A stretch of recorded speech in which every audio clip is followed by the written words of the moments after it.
And we are live. Best ball with Bindles, middle of the day edition. We have Neil Orfield here. We've been doing a little home and away sessions every week. So we are going to hop into a BBM really quick, and then we'll see what we're feeling. Maybe we might do a second draft as well. So jump in with us. Come take our money if you want to, and let's get started.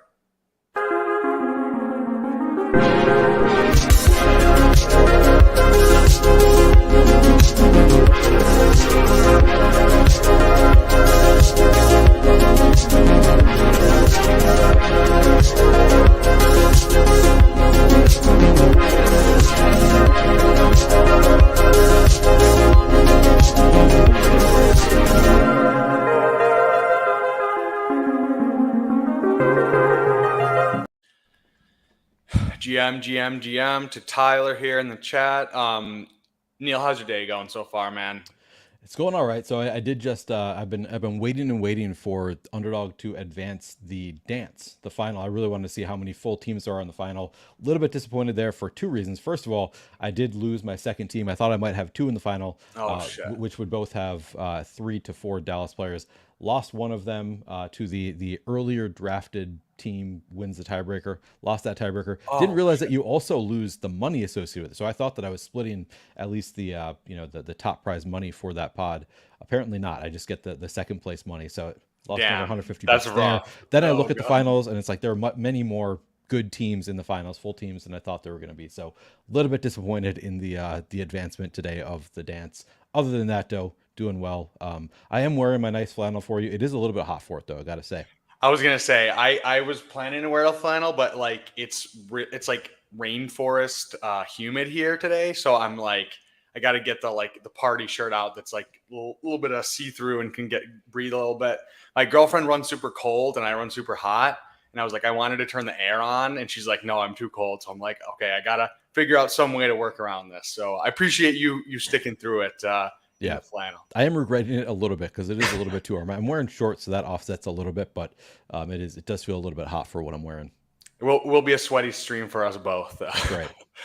Alrighty, well, let's hop in here to whatever. It's dealer's choice here, so you go whatever you want to go in. But yeah, how I know I saw you were on a stream. We were talking pre-show with Fantasy Dog Pound last night. How was that? And have you been on a stream with him before? Or was that your first time? No, it was our first time streaming together. Yeah, it was fun drafting with Pat in the Dog Pound. We only did one draft, which was different for me. I'm just used to doing these 2-hour-long streams. Has been all that I've been doing. Either 2 best ball drafts, or I do my podcast. Usually goes hour and a half, 2 hours. Felt super quick to only do one draft, but he had to get to his job. He works nights, so he actually had to get out to his job after our draft. Yeah, it was a good time though. Enjoyed. Pat's a fun guy. We had a good draft, I thought. Yeah, it was a good time. I know you're going on there soon. Yes, I'm having him on Wednesday, and then I'm going over on his channel on Thursday, and I believe you said you're having him on Wednesday? Yeah, he's also coming on mine on Wednesday. Yeah, nice. It's kind of funny timing that we're all cross streaming this week. I feel like, yeah, I was telling you before the stream, like I want to make it's like one of those things where you can type in like kind of like all your like Twitter followers and like their connections. Like I want to see the web of like streamer connections, because I feel like it'd be hilarious to just... A lot of overlap there. Let's see. Has this filled yet? Just filled. Oh, we got the 3-hole. Sweet. Okay, so 3-hole. So I wanted to ask you, how are your exposures looking so far? And like, are there any guys where you're like, okay, shit, like I'm kind of falling behind. I need to get more of them as the summer goes on. And then I have some follow-up questions. 37 seconds. All right, so that is a good question. Let me look at the first round first. All right, so we're going to go to completed. What am I doing here?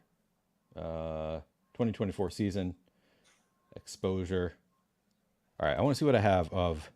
Oops. McCaffrey, I have 6.4%. CD, I have 9.6%. Tyreek, I have 8.5%. Chase, 8.5%. Wow. Wait, what do I have? Let me just look at Jefferson. My final 19% Justin Jefferson. Okay.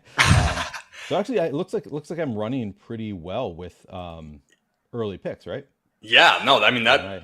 that seems like the ultimate streamer, bro. At balancing out everything, like pretty close. Oh, And we are then on the Justin clock. Jefferson was going too cheap, so I mean, Oh, we get um, McCaffrey in the 3 hole feels like a no-brainer, yeah, right? let's go McCaffrey. I mean, if we're gonna take him, it's when he falls. This, yeah, okay. Are you not taking McCaffrey much? I have been taking him, but I'm like thinking through, like I might just fade McCaffrey and just go a receiver. I don't know. Like it's like we keep right, like you keep pushing your chips in each year more and more. You keep pushing them in. And it's like, okay, 27-year-old season, okay, it's okay. 28-year-old season, next year, Yeah. 29-year-old season. It's like I think it's better to be out a year early than a year too late. And I don't know though. It could just absolutely murder me if CMC does the same thing he has been doing. But Well, that's why you got to do these cross streams, because if you're out on him and you're kind of forced to do it with other people that you draft with, you're going to get some exposure anyway.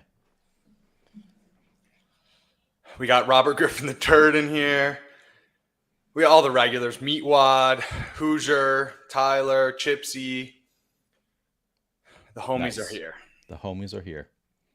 So yeah, is there any like, are there any players that you're just like fully fading? Like I know Nick Chubb, we were talking about, like you've only taken like if he falls like super far past ADP in like the first like whatever 5 or 6 rounds. Is there anyone that you're just fully fading, or is it just kind of like I want to get my exposures and balance stuff out?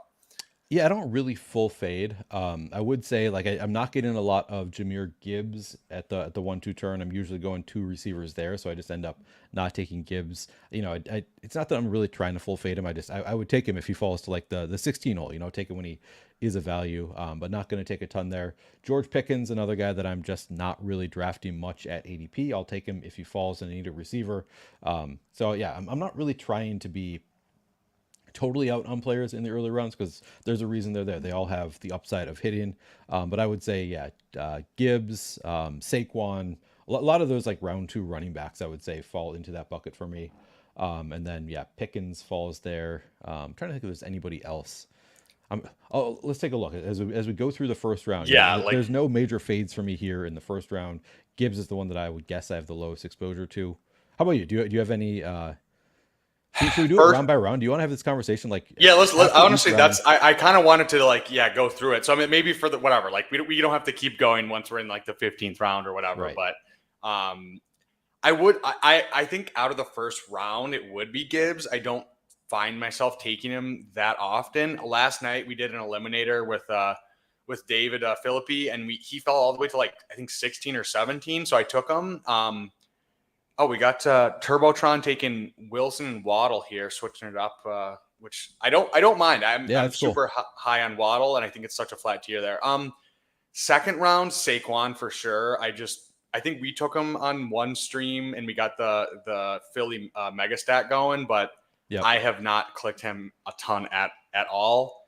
And then JT is like a soft fade. Like it's not like I'm not taking him, but it's like I'm definitely going to do it only if I have a receiver first round. And then it's like, if he falls a few picks, then I'll take him. But yeah, who about you in the second round? I know you're not a huge Saquon guy, but is there anybody else that you're just kind of like not intentionally, but fading? Yeah, definitely Saquon would be the number one on that list. I kind of see Saquon and uh, JT as kind of the same bet. Like they to me, they're both like fairly talented. The offense might be good. They have a rushing quarterback that's gonna eat into their goal line equity a little bit. So yeah, I kind of fading both of them a little bit. Trying to see if there's anybody else fall in here. Um, yeah, not really. I think those are kind of the early running backs are basically my fades. Everybody else I'm getting to a decent amount. Okay. Yeah. I have one more guy that I'm kind of fading, but okay. So we are back on the clock Oh yeah. here. Devonta Smith. So this is by ADP. Oh, okay. I'm fine with Nico. Let's see what else we could do here. Nico or Achan, I feel like would be my picks here, but I think we I'm can kind of see what both opposed to vectors. starting double RB. Like since we already have McCaffrey, we're making the bet on McCaffrey. I feel like Yeah, it's a little bit tough to go RB. Two RBs. Yeah, I agree. Okay, and then we have some good receiver options coming back to us here at our next pick. Harrison is like one where it's like I don't want to just fully fade him. I want to get probably around the 8%. But like it doesn't. I know it's been talked about a lot, but it's like, yeah, it doesn't feel great. And it's just, I mean, if you want your exposure, you have to take him there. But yeah, definitely a guy I'm not like, doesn't feel nice and cozy and warm when I take him. I'm just like, okay, want to get my exposure to this somewhat should be generational receiver prospect, but like it's not Jamar Chase in the 5th round. It's the 1-2 turn, which is like, oof, kind of hurts, but I am very in on the Cardinals, so I'm definitely down for that.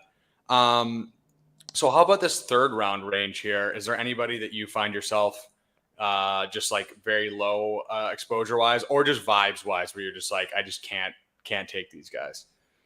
Yeah, I mean, let's make this pick first. Okay.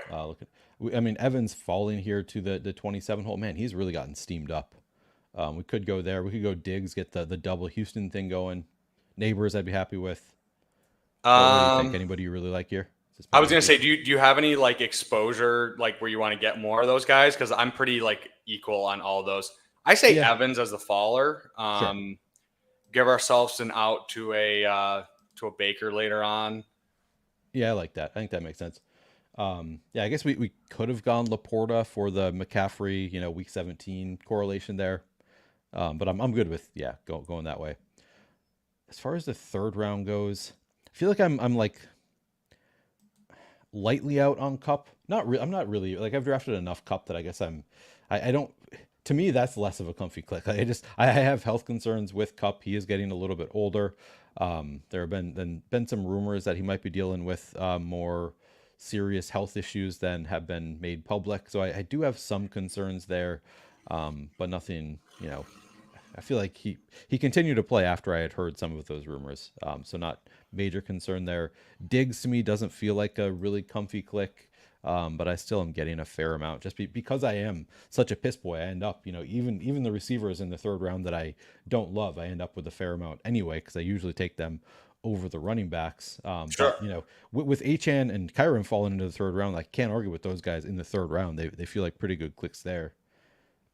Yeah, I feel like Cup, I'm like same thing. It's like it doesn't feel great, but I'm still gonna click them because it's also like it feels like either one of Puka or Cup are like mispriced. Like I feel like either they're like they should be, or like maybe a little bit towards come towards each other a little bit. Like probably not right next to each other, obviously, because the age with Puka, but it's like one of them is probably gonna be pretty wrong. And then Pittman, it's weird. Like I feel like I should be more on Pittman because I do like the Colts offense and like I want to be betting on the Colts offense, but it's like it's just hard for me to bet on him in this range when there's guys I like more or just like feel comfier when I click them. And then DK I also took last night on stream, and it's like also not like I'm also kind of in on the Geno bounce back season with the new offensive coordinator, but it's just I don't know, for some reason it just doesn't feel great, and it's like there's other guys in that range that I end up taking. So I would say I probably want to force myself to take more of those two in particular, because it's like there's definitely an upside case for both of them. So yeah, I would say I'm with you on Pittman being a light fade for me. I really like Anthony Richardson, so I kind of like sometimes I take Pittman because I want to be taking Anthony Richardson later, but I think that Richardson could get there without Pittman getting there. I don't really see the reverse happening. There's obviously the scenario of like what we saw last year where Richardson gets hurt. Obviously, you'd rather have Pittman than Richardson in that scenario. But I think most cases, like if Pittman pays off this price tag, you absolutely want Richardson on those teams. I think I saw somebody posting about this on Twitter, but it's exactly how I draft. Like if I'm taking Pittman, there's 100% chance that I'm targeting Anthony Richardson because it would be like impossible or very difficult for Pittman to get there without Richardson. Now, obviously, Richardson gets hurt. The backup quarterback comes in. He's better than we expect. But really, do you really want Pittman with the backup quarterback? I think you'd rather take your shots with Richardson. So hey, I mean, Joe Flacco was helping Amari Cooper and Njoku a lot last year, but no, definitely you'd still rather have Richardson. So top of the queue, Christian Kirk is the top of my ranks, which I think is the ETR ranks. Yeah, I'm fine going Kirk if you want to go receiver Oh here, no, or Andrews. yeah. Oh, did Lamar already I go? think Lamar went, but I'm fine going Andrews for the week, the Houston thing if you want. All right, that's a bummer. I was hoping we could do the take Andrews and then hope that one of Stroud or yeah, man, pretty early. Not. I mean, the price is right there, just earlier than we usually see Lamar going.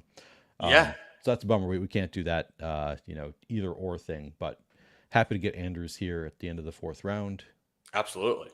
Um, okay, so then we'll probably need a receiver coming back here. I don't know. Is that what you're thinking is too? I mean, there is some falling values here with the running backs, but we are getting a little bit behind at receiver having taken Andrews. We could have True. swapped that out and taken Kirk and then Yeah, I mean, I'd be happy to go. I feel like if Terry goes here, then I might just be inclined to go Stroud. But okay.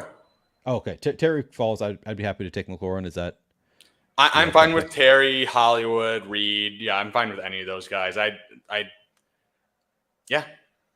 All If you right, want if you want let's go Terry, McLaurin that's because I really like Jaden Daniels. So it's another like setting up the stack for the quarterback that I like more so than yep. I think McLaurin's fine here.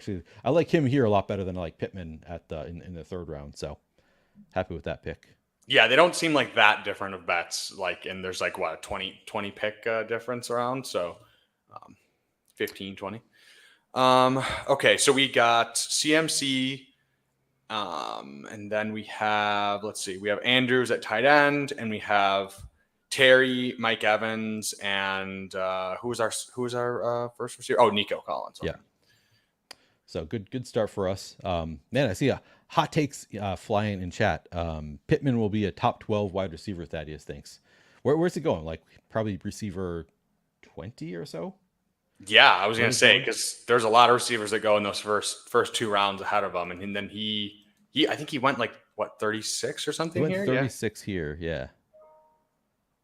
So So let's that's see. a bit of a hot take. I will say I did not I had forgotten that Joe Flacco is the backup there. Actually, that is one of the rare scenarios where it's like he might be better off with the backup than the starter because Flacco is not going to be running it at all. It's all going to be through the air. So, yeah, I said you don't want him with the backup, but with Joe Flacco, yeah, that could work out actually. Yeah, and it's kind of the same as like in Cleveland, like Deshaun Watson having Jameis as his backup. I'm like, Right, it might exactly. actually be better if we just get Jameis just ripping it Yeah, and whatever. Like Jameis and Flacco are like eerily similar in the way they play. They just big arm, love to throw it deep. You're going to get a good amount of volume. So yeah, it kind of does add a little bit of layer of safety there that you don't, if it's who was it last year, whatever. There's a whole combo of guys in Cleveland behind before Flacco came in. So yeah, I like that. Okay, so we have three receivers, so I feel like we're keeping up. And then we took our two detours with CMC and then the elite tight end and Andrews. So I feel like we're keeping up at receiver, and we have like good flexibility so far. We didn't get too. I've seen a lot of people on stream recently. It's like I feel like you keep taking detours, and I think it happened on Pete's stream today, where it's like you're like, okay, like one of these receivers will fall back to me, and they just all go. I right. feel like in our rooms it's not as crazy because we don't have like everyone in here with us, but it has happened a couple times. So Yeah, definitely. Yeah. Pete is, prone to that avalanche of just everybody in his room taking it was receivers, and they crazy. It don't get hasn't been together. So happening as much. Yeah. yeah, we benefit, I guess, in some ways from not having the audience that Pete has. We don't have to deal quite as much with the wide receiver avalanche. Yeah, we'll see. I have thoughts. I have thoughts on our next pick as of right now. If he Okay. falls back to us, Let's see. Is there anybody else in here with us? We have King of King of QC. Kings. Well, yeah, King of Queen City. I know him. King of Kings is somebody who was in there last night with us in Okay. the Dog Pound stream. Nice. I know Demozone. Turbotron is a frequent viewer, so yeah, we got some people in the stream with us. So. Yeah, we have basically all badges in here, other than the ends. Like I feel like I recognize a lot of these names. I can't remember if I know them personally or just see them in my. That's the thing. You do so many drafts, everybody just kind of like the names all blend together. But I feel like I've drafted with Demozone. I think he's comes in the stream sometimes. Ben maybe I don't know. Yeah, I live right by a fire station, so there's frequently either Oh, that's either what that was. either cops or fire alarms going in the back. So this is Stroud is who I was hoping. He almost makes his way Oh back man, to he us. would have fell all the way back to us Gator at Hills takes him as 7. his second Week 14 by quarterback. Oof, big Um, oof. so we could take Brian Thomas here, DeAndre Hopkins. I mean, we do have three pretty solid receivers here. I do prefer I prefer the ranking order. I prefer these guys over Okay, the guys yeah, who are the top of go the go ADP board. go go. Your choice of those three because I like all three of those. BTJ, Hopkins, and JSN. So if you want to go, yeah, whatever one you think you feels like Let's makes go sense. BTJ. Let's go BTJ. Okay. Yeah, and we can see maybe Hopkins falls to us, and yeah, Yeah. it. Do you? Does it seem weird to you that Ridley goes ahead? I mean, I guess they go pretty close, but by ADP, I think it's almost like 10 picks that Hopkins goes behind Ridley. Like, it doesn't make sense to me. I don't know. Yeah, I prefer Hopkins. So there's a guy. We stopped doing the who are we fading thing. Ridley definitely on that list for me of players that I don't see him much. Like it's not even like an intentional fade. It's just like he's farther down the rankings, and he's not somebody that I go out of my way to move up the rankings. So I'm good with that. I would have been happy. Yeah, Hopkins goes. Would have been happy with Hopkins. There are a couple picks that I don't mind here, but we can talk about it once it Okay, gets to our turn. perfect. Or if you have thoughts, Engram was going to be one of them. Yeah, I would have liked Ingram. I actually like Deontay Johnson. We've got Evans here, so we could build for a late quarterback game. That's game stack, right? Tampa, Carolina. Yeah, Tampa, Carolina. Yeah, I kind of like Deontay Johnson, and I know you like Carolina. dude, I'm down. I'm down for Deontay. Yeah. All right. I just also these running backs here. It's like we know there's going to be so many good running backs we like at the next turn. So it's like just so hard for me to click these guys that fall to this range. I'm just like I know I probably should be taking some, but it's like mentally it's such a block there. Yeah. Okay, so wait, so let's go through while we have a second. While we're at the turn, so let's go fifth round, and sixth round. Like, who are some guys that you're Okay. lower on than consensus? So yeah, did we kind of did third round already? Fourth round, Pickens, absolutely Pickens Yep. would be the fourth round one for me. Fifth round. So, and I'm looking at who went in the fifth round Sure. here rather than who is the by ADP. Keenan Allen, I guess, is probably my fifth rounder that I don't take a ton of. Usually, I'll take him if I already took DJ Moore, which might be a mistake, but it's more like he doesn't really come on my radar unless I'm trying to do some kind of a stack. Then, Build out a or Bears stack, I guess yeah. DK Metcalf would also make sense, right? That's the week 17 matchup, Chicago, Seattle. Sure. But typically, yeah, Keenan Allen is. I think I'm just lower on him than consensus. Actually, Jaden Reed also is a guy that I'm not convinced that he's like necessarily the wide receiver one for Green Bay. I also think there's just a lot of like decent mouths to feed there. He was never like a full-time route runner. That could be a mistake. Again, I'm not trying to full fade him, but I think I'm going to end up probably underweight to the field on Jaden Reed. Do you have anybody else that you are not drafting a ton of? Yeah, honestly, those I would say Jaden Reed would be the one that I'm like I just don't want zero, but it just doesn't feel great given that it's just so ambiguous. I mean, I guess yeah, like there's a reason he's going there because he had a really good rookie year, but I mean, yeah, just who the hell knows? Is Wicks going to be the wide receiver one or Dobbs or it's like Watson. I think it's Watson if he's healthy. Or Watson, yeah. Still the most likely. So yeah, just tough for me to like when there's so many guys that could be the guy. It's hard for me to take Jaden Reed. And then let's see, sixth round. Who am I not in on here? I mean, yeah, it's probably the same as what you said, Ridley, and I don't love. I mean, Rachaad White, if he falls to this range, I'd probably click him. But yeah, that's like in fifth round, definitely Rachaad White, where I think his ADP is. Yeah. If he falls to like that mid 60s, I'll probably take him just to get my shares. What about you for 6 and 7 while we still have a second? Yep, it would be Rachaad White stands out to me here. I'm typically like if either of these guys is on the board, Mixon or Kenneth Walker with Rachaad White, I'm just going to wait it out because I think I'd rather have Kenneth Walker than Rachaad White. I will say I was listening to Leone on a recent stream, and he was thinking that we like the best ball community at large is probably too low on Rashad White. He was making the case that he's probably better than, and which does give me pause. Like, yeah, maybe he's right. Like, we got to factor in somewhat what he has done. What if he does just fall back into that role? So maybe I'm a little bit worried about it, but still been largely a fade for me. All right, let's look at ADP here. See, and part of the reason is because I like the running backs in this range, so it's just hard for me to really want to go in on an earlier running back when it's like these guys seem like pretty solid bets to me. Oh, do we? To me here, I'd like to just reach for Jaden Daniels. Yeah. But if you'd rather go for one of these running backs, we could. No, I think one of the running backs will fall to us. So yeah, let's go. Let's go Daniels. I really want to be in on Daniels, and I'm like trying to, have not moved him up in my ranks, but I am higher on Daniels than where his ADP is. So might as well just like get your guy. If you have to reach 10 picks, I'm okay. I'm okay doing so. Let me pull up. So okay, let's see. We have Jaden Daniels, Christian McCaffrey, Nico, Mike Evans, Terry McLaurin, Brian Thomas, Deontay Johnson, and Mark Andrews. So I feel like the pockets are playing out well. We have like 4 guys where we can definitely bet on the volume. We have the upside guy in BTJ. Okay, so we've already started making the Tennessee bet. We haven't made the Tennessee bet. I was thinking we took DeAndre Hopkins for the bring back. Still, I'd be happy to go Pollard. Do you have a strong take? I can also sort by ADP here. Yeah, sort by ADP for just running back because let's see if this is sort of by ADP. Okay. Let's go Pollard. I feel like if we're gonna, that makes sense to take him here. Okay. Yeah, I'm good with Pollard being our RB1. RB2, sorry. Yeah, even better. I know. It's like you take CMC early and you're so used to drafting no running backs that you forget that you even took one. That happens to me so especially often. The 3-hole. You just don't see him at the 3-hole. I'm not used to it. It throws you off your game a little bit.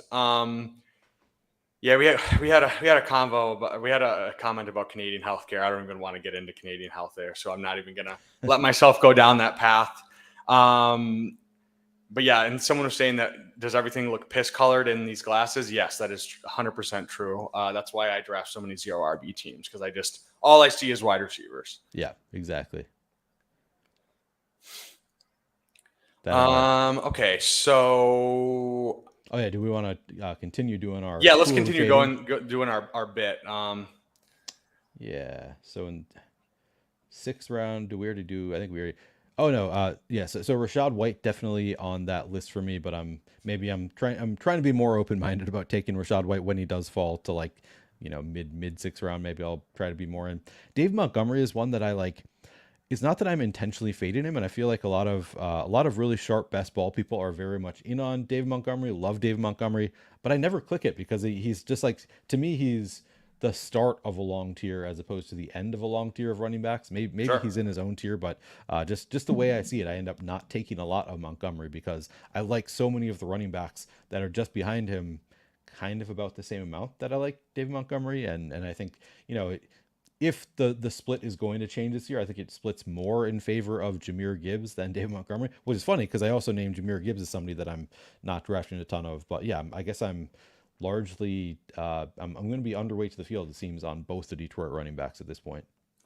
Yeah, it's such a tough one because you're like, man, like it's an offense that's going to score a lot of points, and right, like there's probably going to be, they both could like quote hit, and both just go in a range where it just doesn't seem to play out well with like the types of teams that we both are building. So that's a good call out, that it's like, yeah, they both could like hit in a light way where it doesn't really hurt us, especially just because we're trying to build out in a certain way, trying to hit certain buckets in certain points of the draft wouldn't be the worst thing in the world for us if they both perform fairly well for their ADP. As long as neither of them absolutely crushes, which definitely in the range of outcomes that one of them could crush. Absolutely. And like the contingent upside for both of them, right? Like if either one goes down, like we saw Demont have like 25 or 30 point game when Gibbs was out, and we saw Gibbs have a couple of 30-point games when Demont was out. So it's like that is where it could really kill you. It's just like one of them gets hurt and then you're like, oh shit, like we needed Jahmyr Gibbs because he just went absolutely nuclear. So yeah. And to be clear, I'm not like full fade. I think David Montgomery, a lot of people will tell you, is a great like first running back in a zero RB build. So yeah, I guess he makes some sense there. I forget, are you a Lions homer? Are you a Lions fan? I'm a Lions fan, but I wouldn't call myself a Lions homer. Okay. I'm even before, like I think because I like played football, like I can't like get sucked into like just being a blind like fan. Like Right. I'm like the most like pessimistic fan because I'm like just too realistic. It's like I played too much Madden franchise when I'm a kid. I'm like I know when the team's gonna be bad or like I know when the team's gonna be good. And so it's been weird as a Lions fan having them actually like I was so like I'm like, okay, like I actually objectively think the Lions are good this year. Like this is a weird feeling. Like it's not like, oh my God, we're just gonna suck ass. So Yeah. I think they're set up pretty well. Just the consistency year over year, obviously still having Ben Johnson and pretty much everyone is the same. And then if their defense can just like scrape by and be a little bit better, like league average or slightly better, and just get lucky, then I think they're set up pretty well Yeah. to be good. So For sure. I am worried about the NFC North, though. I think the Bears and the Um, Vikings are we're on the clock here, so we okay. gotta. We could go Trevor Lawrence because we have Brian Thomas. He is at the top of the ranks, but also we have back quarterback options at the end. Could go Gus Edwards here, Austin Eckler. Anybody that stands out to you? Um, no. So I say we go Lawrence because I don't see anybody that I'm like I need to get. Yeah, and I feel like we could be done at quarterback now. Yeah, Whereas if we didn't take Lawrence there, I don't feel that comfortable taking just Jaden Daniels with Bryce Young or something like that, or Baker Mayfield. So I think that kind of closes out the quarterback room for us. So I like that pick. yeah. And then now we're in the range where we don't have to worry about quarterback unless we want to. Right. Where we can wait for tight end until late because we have Andrews. We're probably doing 5 running backs, right? Because we have CMC and then we took another one in the top 100. And we have 5 wide receivers. So it's like this Yeah. is the juicy range for running back and wide receiver, and we played it pretty well. Okay, so we could go. Oh, Gabe Davis, we could I was add gonna to our say we could stack. go Gabe with the stack. Yeah, we can do that. I say, yeah, I don't take a ton of Gabe Davis, but I think he makes sense on this team. We already have the, we started McCaffrey, so we have, only 2 running backs, but they're pretty strong start there. Gus Edwards, same bye week as Tony Pollard, kind of a consideration for me. So I think that's a good pick. Yeah, and I think we still like this pick. Next picks are 142 and 147. There's still some running backs that I like Me there. too.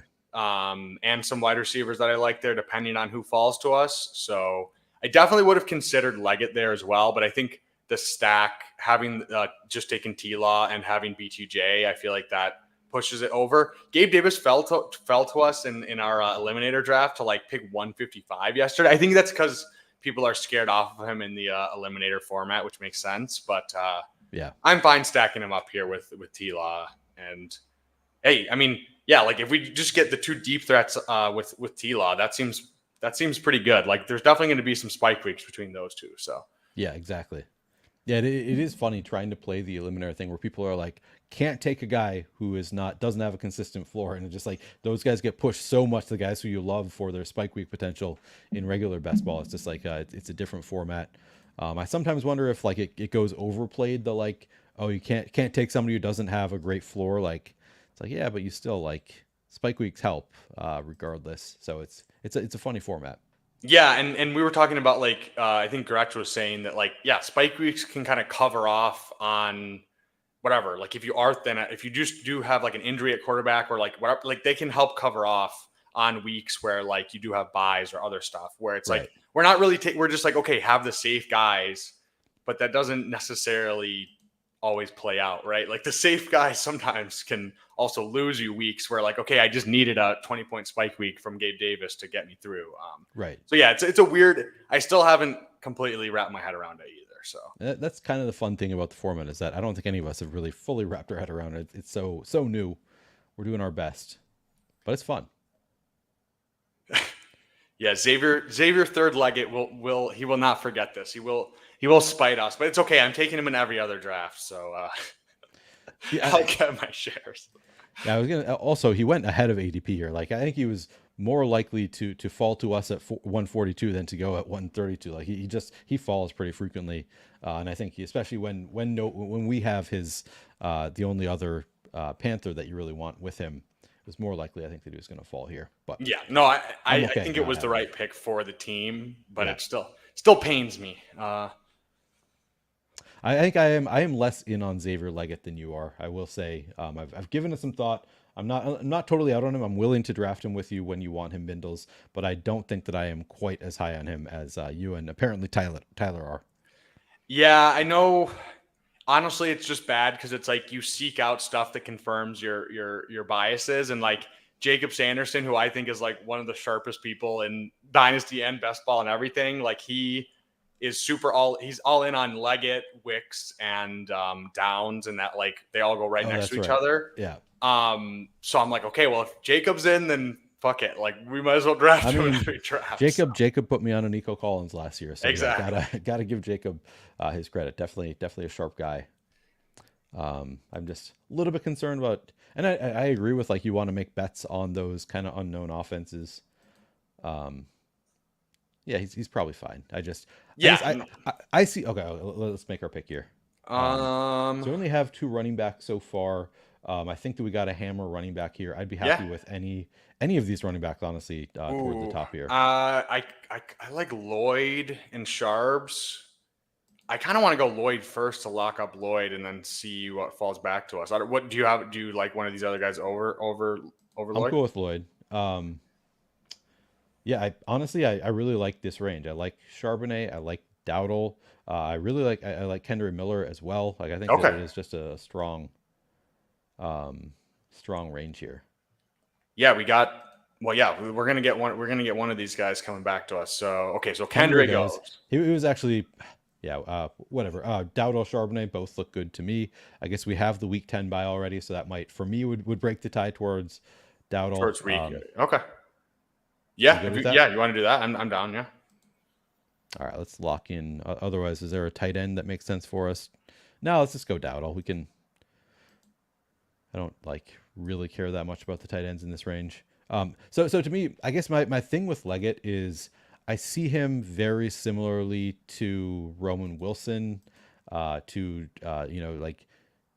Jermaine Burton is a little bit of a different scenario, but like Roman Wilson, it's like, oh yeah, he's like both these guys. They're probably like they have a good shot at the wide receiver two in a not great offense. Sure. I guess I don't. I guess maybe it's because I don't watch college football. I don't have a strong take on like who's the better talent of the.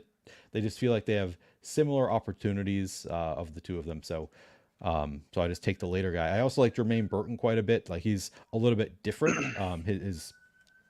The way he hits is that he is the wide receiver three. Like he wouldn't be he's probably not going to be the wide receiver two in Cincinnati, but it's a much better offense. So I'm kind of like the fact that he's the wide receiver three versus those guys being the wide receiver two feels about the same to me.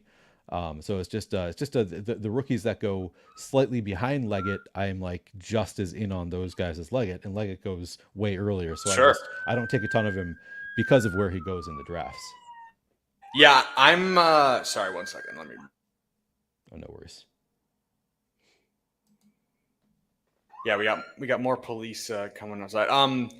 The funny part, I'm not as much in on Roman Wilson because I don't know, like I don't know if that's just my dynasty brain of like I don't know if I believe in the profile, but Burton I'm like super in on. I know you're super in on him as well. Yeah. So yeah, I mean I probably shouldn't draft 1,000,000% Leggett and not get as much Burton. So I yeah, and I do think it's really just like you said, the wide receiver two versus the wide receiver three, but then it's like okay, Joe Burrow versus Bryce Young. So yeah, I do think you're right. They should be a little bit closer, and it's not. Yeah, I'm still strong on my Leggett take, but it's like I think they should be closer, and I think you can make the case to move up Burton and Roman Wilson a little bit so that you can, and then also that also might allow you to kind of right like after that, like whatever 140 range, I don't think there's that much or whatever, like 140-ish range, 135-ish range. Like I don't really give a shit like about the ADP. Yeah. So like you might be able to get some like interesting combinations of like whatever, both Roman Wilson and Jermaine Burton if you take one round earlier. and just kind of like, yeah, be able to stack some different bets in that same range. So I'm taking your point for sure in terms of, it's like the funny part is I wasn't even that in on Leggett, and I'm just like I just think it's the Panthers stink, where I feel like if you just like take off the Panther off his helmet and you're just like, okay, this is the guy who got drafted in the first round on an offense that got a way better coordinator, I think he'd be going like 3 rounds higher. So it's just hard for me to get away from that. I think that is totally fair. So I really like both, like these two running backs, Gibson and Herbert. I am very much in on both. Yeah, let's go Gibson. Let's go Gibson and finish out running back then. Yeah. Cool. Right, we have five running backs. All have different buys. Love to see it with CMC. Yeah, that's nice. Yeah, McCaffrey, Pollard, Lloyd, Dowdle, Gibson. So you think we're done? I mean, we could certainly be done at running back here, I think. We could add a 6. It depends on who falls to us. Yeah, I like Herbert as well. So yeah. ADP. We got your boy Jaleel there. We got Bateman, who would make sense with our Houston and Mark Andrews.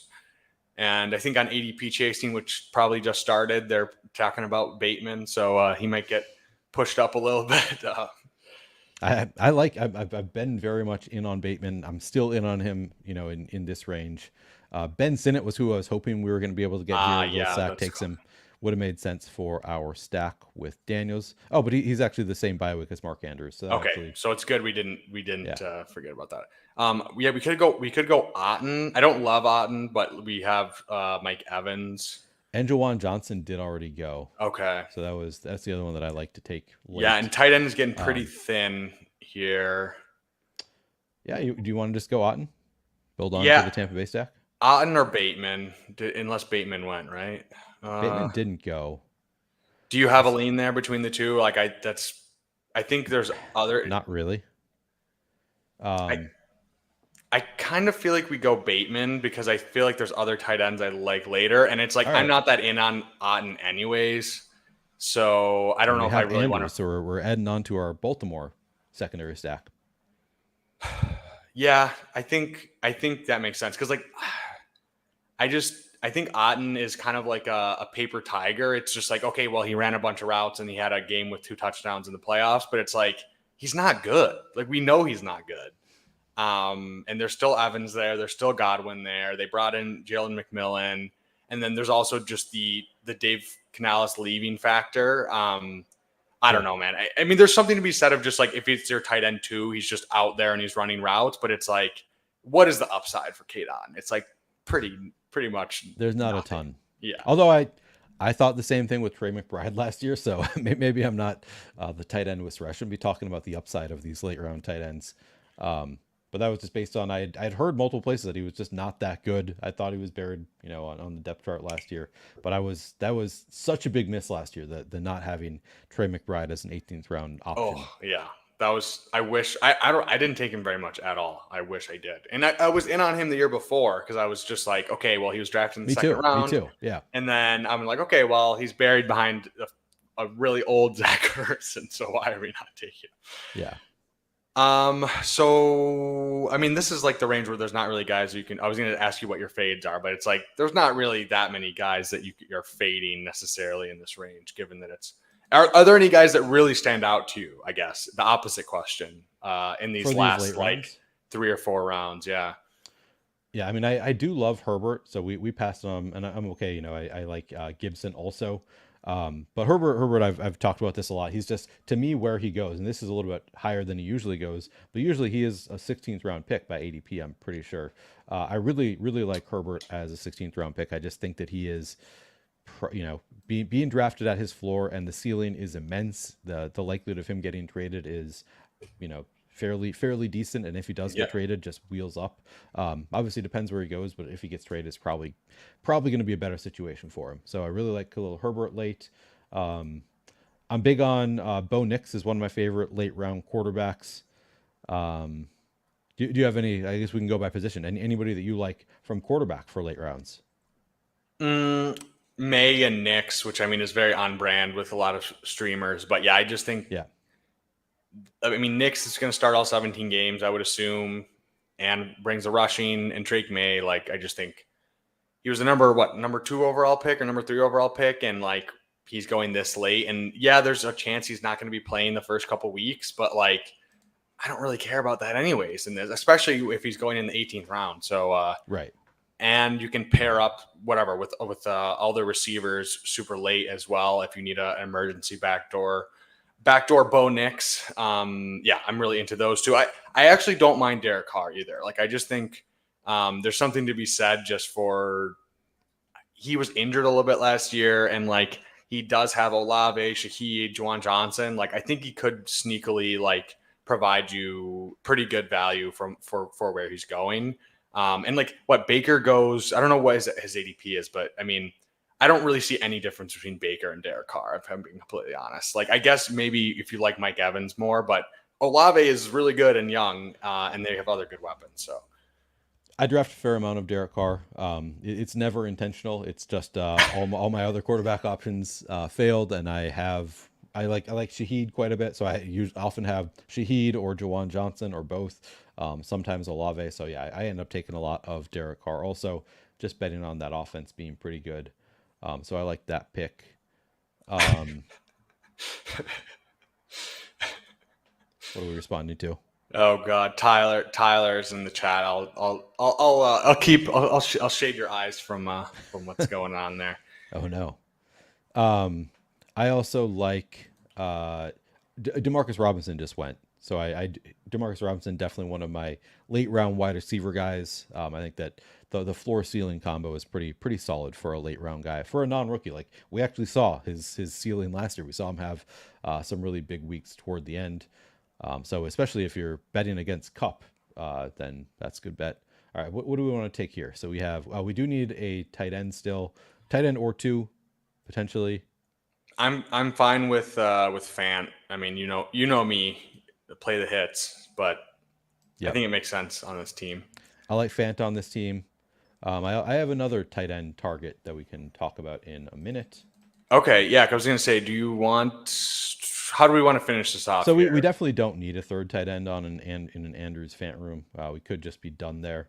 But I have somebody that I wanted to talk about at least. I have a Do you have receiver other? as well that I like. All Yeah, right, tell me your receiver. Jalen McMillan. Let's do it. Let's just do McMillan. For our Tampa thing. Yeah. I'll tell you the tight end thinking I don't think he's going to make it back to us regardless. He could, but since you brought up the Dave Canales thing, talking about Jatavion Sanders like he's going to be a stud. I love him as an 18th round pick. Yeah, I think we took him last night as well. Yeah, I mean it is one of those situations where like yeah he fell to the fourth round, but it's him and Tommy Tremble, which is like I think Tommy Tremble is like not good and a blocking tight end. So it is whatever. It's basically like Kate Otten, but maybe better than Kate Otten if he's just running whatever a high percentage of the routes. And we're betting on the Panthers. Yeah, especially he's literally goes undrafted sometimes. Yeah. So I think it's also could get some leverage on the field there. And yeah, if he just gives you a couple spike weeks at the end of the season as he gets more running more routes and getting more playing time. Yeah, I really like that as you probably as a third, not a second, but in a lot of Yeah. builds that makes sense. He could work as a second if you have a Kelsey and Andrews, somebody like that. Then maybe you could have Jatavian Sanders as second. But I agree that typically better third tight end. Jelani Woods actually getting some steam. He's somebody that I drafted last year. I think that I have a blind spot to it because I drafted him on so many teams last year. It was just a big old zero. But I think there's reason for the steam. I think he's a solid late round pick again. Neil, you're getting me hot and heavy talking about Jelani Woods All and these late round tight ends. three leg Greg Dulcich. Those were my dynasty darlings last year. So and they Nice. both just got hurt for the entire season. So I'm like, Yeah. okay, I'm still in. Like we just need one of them to hit, and I'll be happy. So Yeah. Yeah, some great late. That's the funny. Like I've been doing so much elite tight end that I haven't really been looking at the later tight ends, and now I'm trying to like walk it back. Like, well, there are some guys that I kind of think are good bets for where they're going in drafts. So I got to leave myself open those possibilities. Yeah, it's almost weird because it's now like it. Some of the guys we liked were are getting pushed up, but then it's like we just have these guys where it's like we're just leaving them for dead in like the 18th round, and I'm like, I think this is where I want to place my chips, not 4 rounds earlier, where I'm basically getting the same thing. Like the guys in a lot of guys in that range could give you basically this nothing too. If so, it's like if I can arbitrage and get the guys going literally whatever at the very end of drafts or undrafted, I think that makes sense. So. Yep. Um, yeah. So let's take a look more at some of these late round guys that we like. So we talked about Khalil Herbert. I'm still in on Bateman. Sounds like we're both in on Bateman. I'm more and Yes, more. I'm sir. in on J.K. Dobbins. It's been he's one of those guys. Somebody asked me about him in one of my early streams, and I was like, hell no, I'm not taking J.K. Dobbins. And just I'm falling for the news of like he says he's healthy. Sounds like he's full health. I'm like, well, he could have opportunities. Like I'm in on Gus Edwards, but when I don't take Gus Edwards, really don't hate J.K. Dobbins as an upside bet. Like if he is healthier than I think he is, could have opportunities in a run first offense. I think that he's a pretty solid bet late. Who else? I'm not falling for the J.K. Dobbins propaganda. I'm sorry. That's one that I can't do, but I support you in your cause. Thank you. Yeah, you're a wiser man than I am to not fall for it. I can't help it. He is so good when he's healthy. He's just never healthy. Yeah. Let's see. Are there any but guys I like here? I'm really into Demario Douglas. To go along with Drake May. I think he was obviously like limited sample as a rookie, but in that limited sample, he was super solid. And I think ambiguous situation. So I really like him. And then Jalen McMillan, yeah, the guy we took. I'm pretty into him as a whatever. He could be the wide receiver 3. Maybe Godwin gets moved. All right, I think we're there's some on the upside there. clock now. I do like Deontay Foreman as a late round bet. We could add him here. We could add Bryce Young. We do I have was gonna say I kind of feel like Bryce Young does more. I don't know. What do you yeah. think of? Let's do it. We got the stack. Might as well throw Bryce Young on there. We get the third quarterback, so we end up 3-5-8-2. Do you want me to read off the team? Yeah, go ahead, sir. All right, so we end up with Jaden Daniels, Trevor Lawrence, Bryce Young at quarterback. At running back, we have Christian McCaffrey, Tony Pollard, Marshawn Lloyd, Rico Dowdle, and Antonio Gibson. Wide receiver, we have Nico Collins, Mike Evans, Terry McLaurin, Brian Thomas, Deontay Johnson, Gabe Davis, Rashad Bateman, Jalen McMillan. And at tight end, we have Mark Andrews and Noah Fant. I think it's a solid team. I'm happy with that team. This is one of the favorite teams I think I've drafted, especially just I don't usually take CMC like I was saying, but I think we didn't get behind at receiver. We got the running backs in the range like before like honestly like yeah after Antonio Gibson it's like seems like the Wild West at running back, so we got enough running backs in a range that I like, no overlapping buys, so that feels really nice. We got 3 stacked quarterbacks and we got Mark Andrews, so I feel great. Yeah, I love it. We got a little bit of a week 17 with Tennessee and Jacksonville. We got a little week 17 with Houston and Baltimore. So I feel like we got like covered off a lot of things like I want to get. Yep. And yeah, that's why it's always good to draft with you, Neil, because we push each other off our spots. So Exactly. We I got like away that. from our comfort zone, but we still like came together with a team that makes sense. We offset our bye weeks. We get strong positional capital, I think, at every position. We got those correlations both within the teams themselves and then also for the playoff weeks. Yeah, I think this is a great draft. Yep, Well and done. I'm steadily increasing your Panthers and Noah Fant exposure, like you're expecting me to. So, Yeah, exactly. As required. um, so do you want to do a second draft? Do you have time? Do you want to? I don't know Yeah. what your schedule is looking like. Yeah, I have not scheduled anything on my channel today, so should we just rip another one now? Get them done. Yeah, sounds good to me. You may have noticed I have not been labeling all of my teams as I go. I label them at random so that I can kind of have a point to come back to like figure out who I drafted with on all of them, because most of my best ball mania streams now are drafted with other people. You guys should jump in this draft, by the way. But if we go back to my drafts completed, I'll throw your name on this one. You're way too organized for me, Neil. This is Well, I'm clearly not that organized. Oop. I find myself like when I'm more organized, my life just like goes along so much more smoothly. But like to get myself in the groove of being more organized is just so tough for me. So I'm like, okay, like Me too. it's usually like one area I'll be really organized, and then the rest of them I'm just like it's just completely throw shit against the wall. So Yeah. All right, let's see. oh my god, I need a freaking I need a little like one of those little clip fans on my computer screen to just blow air on my face. Well, Is this not filled? Oh, it still hasn't filled. I see. wait, are we still waiting for it to fill? Wow. Come on, Yeah, we need guys. If one you're more. in the chat with us, let's get in here with us. Windows might be on CNC now. No, I'm not. If he falls to 3, I mean, come on, you gotta take him at 3. But Yeah. Kind of a no-brainer at 3. In part just because you can get combos that nobody else has, or not many people are going to have. yeah, exactly. All right, we get the 9 hole here.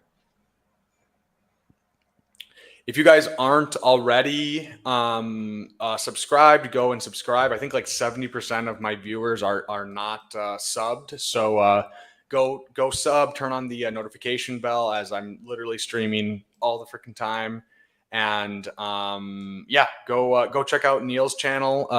I believe you rebranded it to the Flannelverse to go along with the Discord. So I like that rebrand. I put as an homage to you, I put the flannel background on the thumbnail.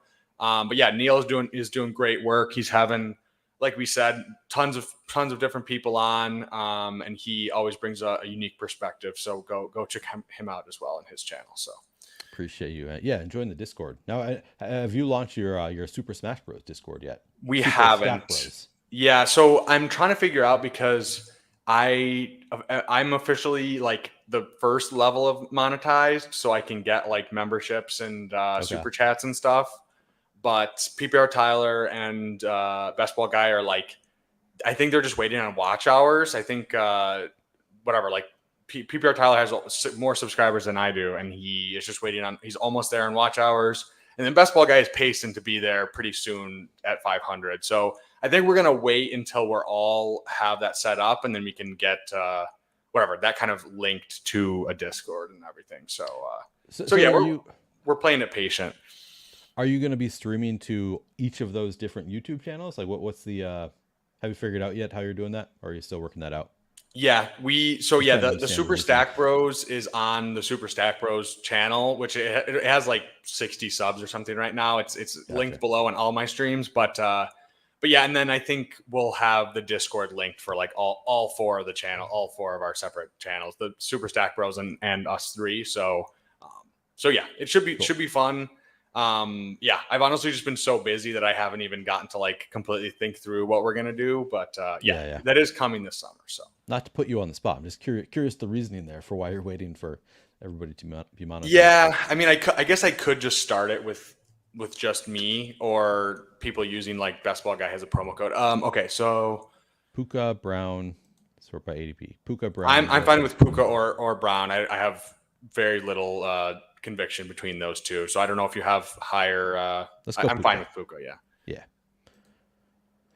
Yeah. So I haven't decided. I haven't turned on the monetization for my channel other than super chats yet. I'm like, I don't want to annoy people. I've been kind of struggling with the like, maybe I should start trying to monetize this, but then at the same time, I'm like, then do people just get like random commercials in the middle of my streams? Is that going to drive away viewership? And I'm like, yeah. So I've been struggling with do I actually want to monetize this yet?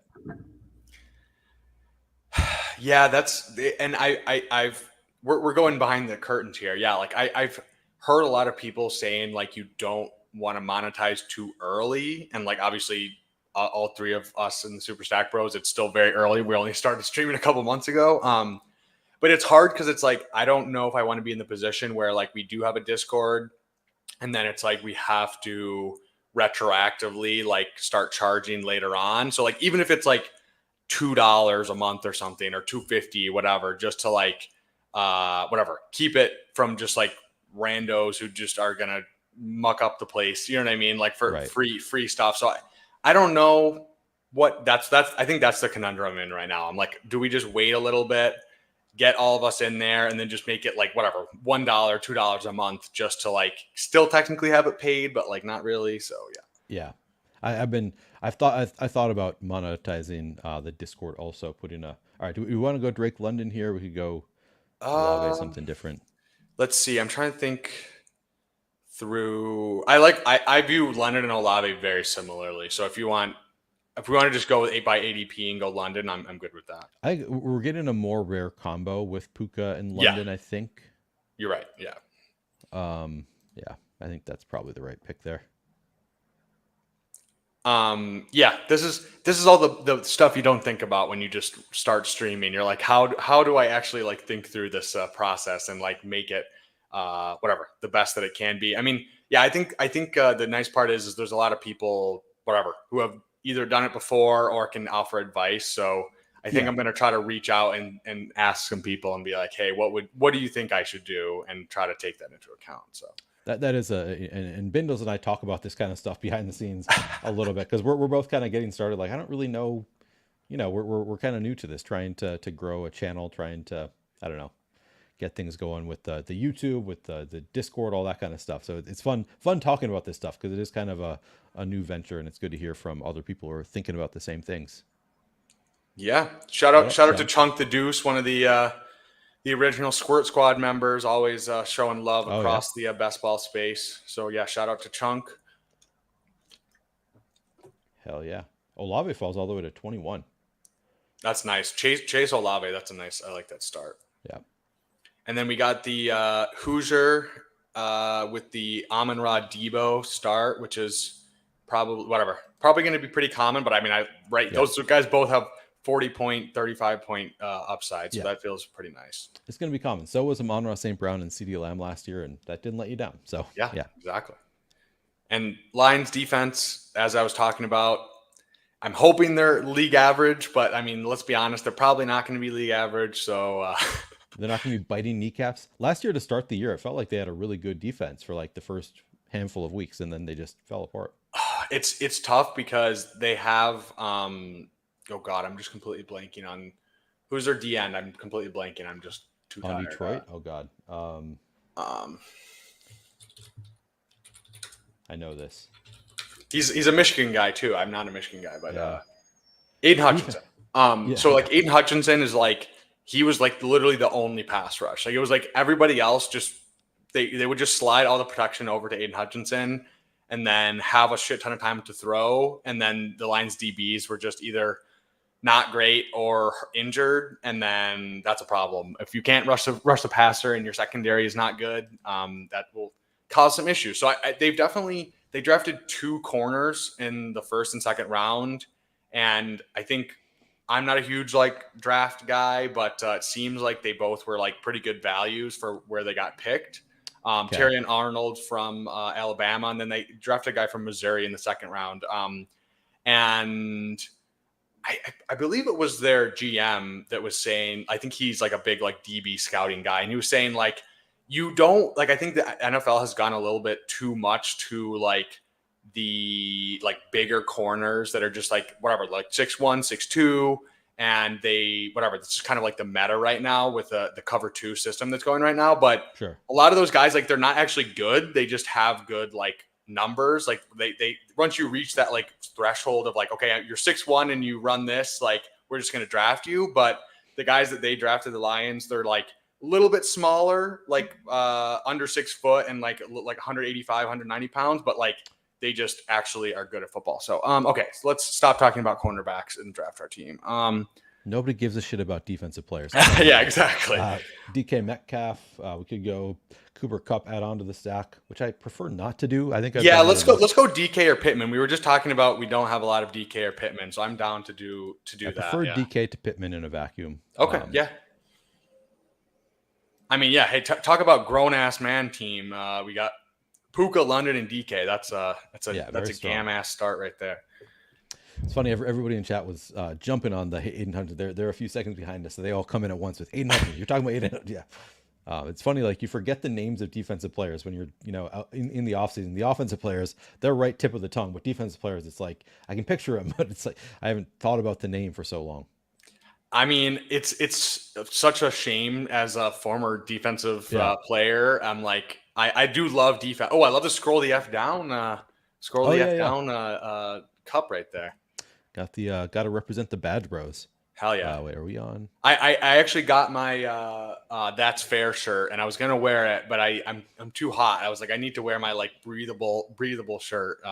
But yeah, I usually my camera, my HD camera, is like really zoomed in on my face, so like you can't even tell what I'm wearing anyway. So I'm like, if I'm Yeah. gonna wear it, this would be the time to wear it. But All right, we are back on the clock. I like T Higgins, or Flowers. I don't really care about between the two of them. T. Higgins gives us another wide receiver out, Yeah, for Burrow or later. quarterback out. I mean, Yeah, um, I view them very similarly. So yeah, if we want to go or Trey Higgins. McBride, we could have gone. I was tempted at the last second there. I was tempted to just, I mean, audible and go McBride for the Rams Arizona correlation. ooh, yeah, you know what? Yeah, I mean, Um, you don't have to twist my arm on Trey McBride. I would take him like, yeah, I would take him like where like Pittman goes, honestly. So yeah. yeah, Raphael thinks we should have gone Trey. Yeah, we probably. I mean, I sort of regret the pick. If I'm being honest, I kind of wish that we had gone Trey McBride. Didn't think of it till the last second. But so you said you don't love the Marvin Harrison click. I'm like I find it super fun to build the Cardinal stacks. So I'm just like, yeah, let's Yeah, just do that over and over. Just go in on Kyler with one of either Marvin Harrison or Trey McBride. I just love doing that stack. yeah, no, I do. The thing is I do love the Cardinals. I love literally the price on all the Cardinals. I love like I'm just all in on their offense. So like I should be drafting Marvin Harrison more, but it's just yeah. When he goes at the 1-2 turn, I'm like, wow, yeah. It's hard for me to force myself to do it, but I need to do it for sure. So Yeah, I do it pretty regularly, and I guess I enjoy doing it more than you do. It's more of a I don't know. He's so fun. He's just the wide open. What is he? What's he gonna be? Is he gonna yeah, be the a black box, and the yeah, black box exactly? he's Marvin Harrison's son. So I mean, What yeah. if he's Marvin Harrison? What if he's Marvin Harrison? Nobody ever talks about that. Yeah, so we do have like we do have like all of our receivers are over 6'1" and over 200 and whatever pounds. We got all the huge receivers. So I mean the NFL doesn't give you any fancy points for that, but it at Yeah. least looks cool. We have a cool looking aesthetic team. So I see somebody in chat pointed out that the one hole building a unique team, McCaffrey, holy Laporta, shit. Josh Allen. Now, I totally understand, and I've done this some in past years, just to like, you can get the running back one, tight end one, and Yeah. quarterback one all on your team. It's so fun to do that. Now is he going to be tempted to add on Dalton Kincaid Imagine now? he adds another tight end. Oh, man. Yeah, Dalton Kincaid goes. So I think you just saved him from himself, King. I mean, I I surprisingly don't hate it as much as I probably should. Like you said, like you just have to hammer receivers though. You have no room for any other detours. Like you literally have to just for like 7 Yeah. rounds just take wide receiver. Yep. I Or see, 5 rounds, 6 if rounds. I were him here, I probably would have drafted Kincaid and hated myself for doing it. Like it would be like, I feel like you got to do it. Like you just got to get that stack, Josh Allen with Kincaid, and then it'd be like, oh my god, I have 0 wide receivers through 4 rounds. If you do that, I guess you could take the wide receiver first and then Kincaid. Feel a little bit better about it. Yeah, at least you got the ADP, a little bit more ADP Yeah. out of you. Yeah.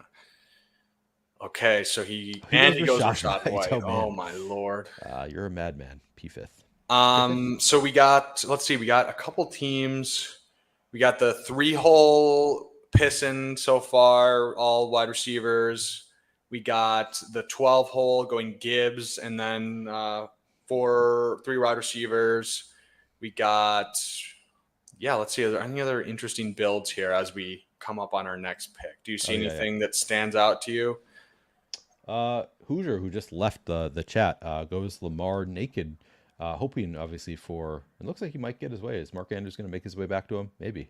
Oh yeah, he might. He's only 2 picks away. So that's a very nice. If he can get Andrews to fall there, that's like that's a beautiful start. And it's not that rare, but that's like my favorite thing. When that does work out, it feels really good. Oh my god, yeah, so especially good with luck neighbors there. there in the third. Yeah. Anything else super interesting? I like the Chase Olave, Waddle, Pacheco, Hollywood Brown start. That Yeah. feels pretty good. This feels like a start you're not going to be able to get very often because I mean Olave fell further than his ADP, and Waddle I feel like is moving into being a second round pick. So I think this is a pretty unique start here for B Park. Yeah, I was gonna say like having Olave fall a little bit and then Waddle fall, like that's like, yeah, you're essentially getting 2 second round picks. I think by when we come to August, Hoosier paired with looks like he nailed the Andrews. Yeah, gets his Andrews. Sheesh. Yeah, that is a very nice start. I like that. Yeah. That played out very well for Hoosier. Hoosier, honestly, Hoosier he was talking about he's insecure about his drafting because I think he's still a little bit new to the basketball game, but I've seen a lot of teams he's been drafting on stream and off that he's been sharing, and he's been killing it. So shout out to Hoosier. That's a hell of a team right there. Really nice start. Okay, so we're going to be back up here in a second. We almost got McBride to fall all the way to us. I would be happy to get Pitts with. We do have London. Would have preferred. I'm down for Pitts. Let's go Pitts. Yeah. Since we have Drake London, I feel like we build out that Atlanta stack a little bit. Learn Michael Penix, 18th round. You're right. Okay. So are you not a Kirk Cousins drafter? No. I'm just joking. Okay. I'm like the biggest Michael Penix hater of all time. So I think in our dynasty draft, and I've seen El Coach, my co-host on Wednesdays, has been kind of like going all in, and he said we have to have a heated debate about Michael Penix in dynasty on Wednesday. So funny. Yeah, so we're this thing as a non-dynasty drafter, I'm like, you're having a heated debate about Michael Penix. Yeah, makes sense for dynasty. Yeah, he's the Penix pusher, and I'm the Penix opposition. So let's see what's going on. Okay, we do have some running backs falling to us here. Maybe not. Maybe not. We spoke too soon. Toe Donuts. That's quite a name there. Toe Donuts. Yeah, what does that mean? Toe Donuts. Meatwad, this will be remembered, okay? I'll put you down on my list. I'm just kidding. We love you, Meatwad. What is Meatwad's name here? Oh, no. He was just saying I stand with El Coach. I see. He said he couldn't pass on McBride. So he's the guy who took McBride. So Kenneth Walker does fall to us.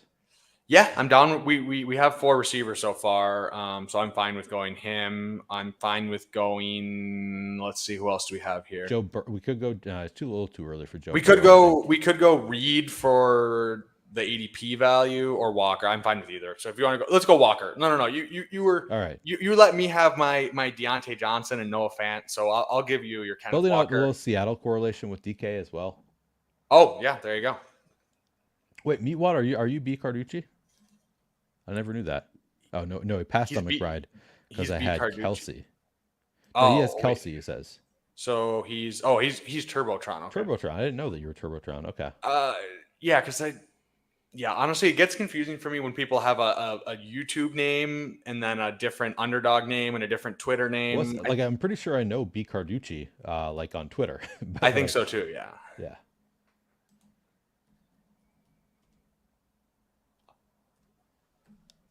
A Huskies fan, a Huskers fan, or a Huskies fan? Oh, Michael Penn. Oh, a Washington Huskies fan.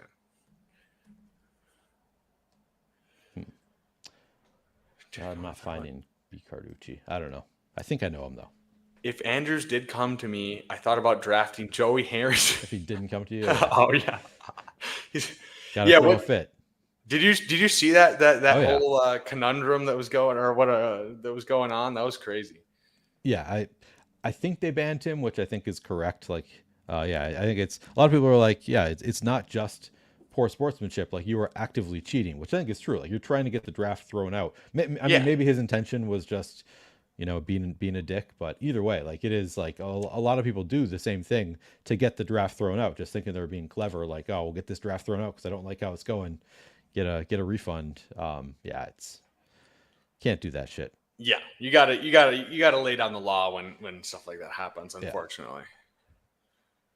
Okay, so we got our I mean, I think we can kind of treat Kenneth Walker as our anchor running back here, which is something that I know like Pete and other people were talking about last year, where it's like you can take one of these guys and treat it as your anchor, even though he's not in whatever in the first couple rounds.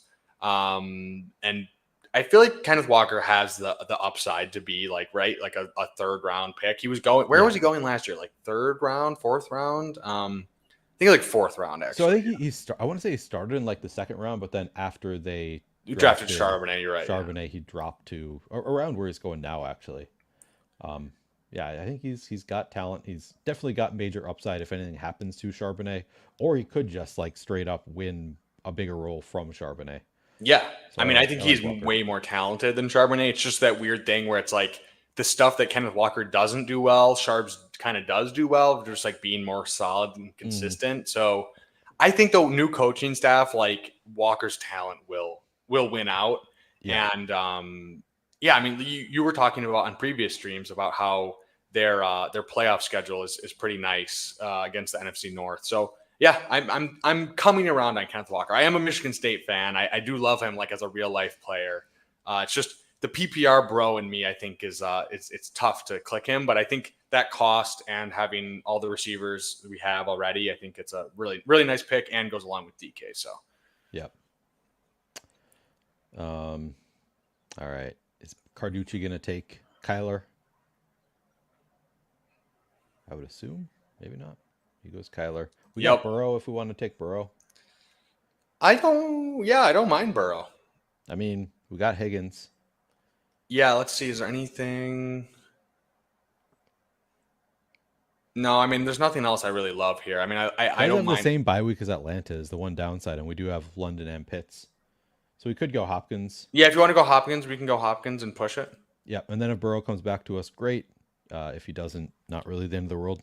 He is a little bit past ADP, but yeah, again, I think that's fine. Burrow is apt to fall if like if the nobody Chase has draft or whatever. This is the wrong side of the board for Chase. So yeah, I think that was a good push for us.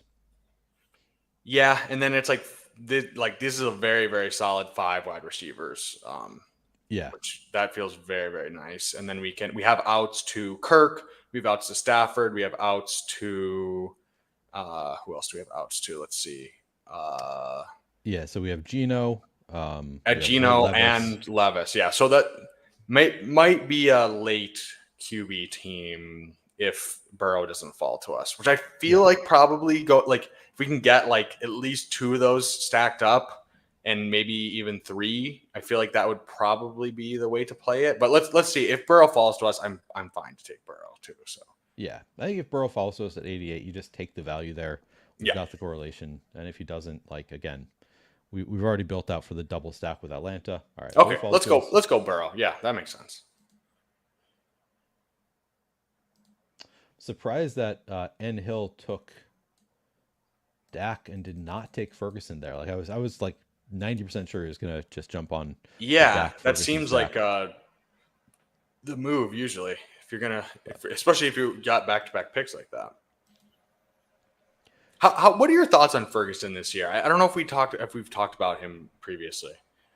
I like him. I like him quite a bit. Yeah, he's where he's going in drafts. I feel like he's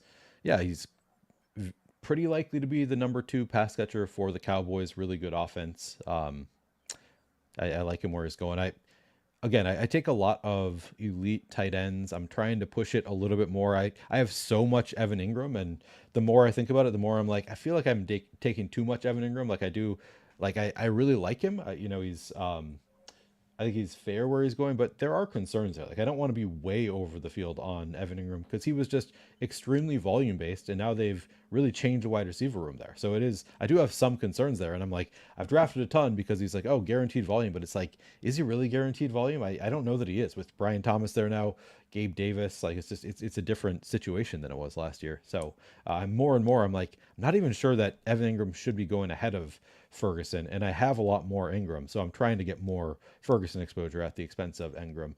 Part of the issue for me is for me that is a comfy click. It's like okay, I got Christian Kirk.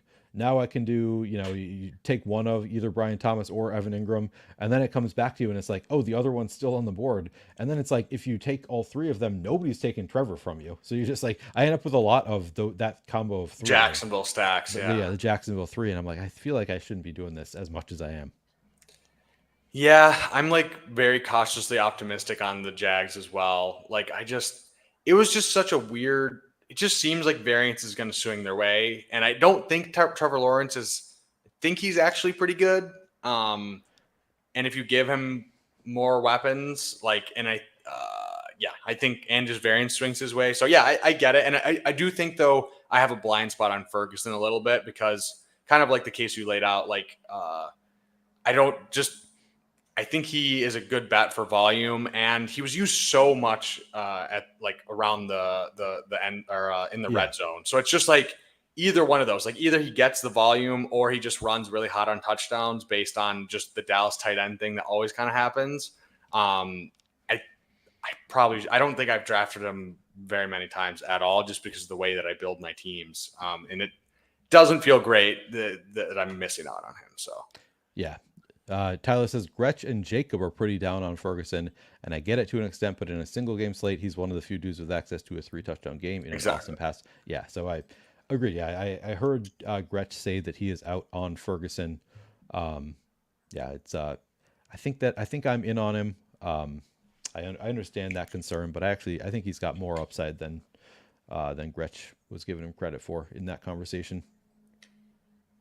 Yeah, I agree. And it's Meatwad says, I feel like if you're as down as they are in every other Dallas piece, CD has to be their 101. Yeah, I think CD is a lot of people's 101. Yeah. Know.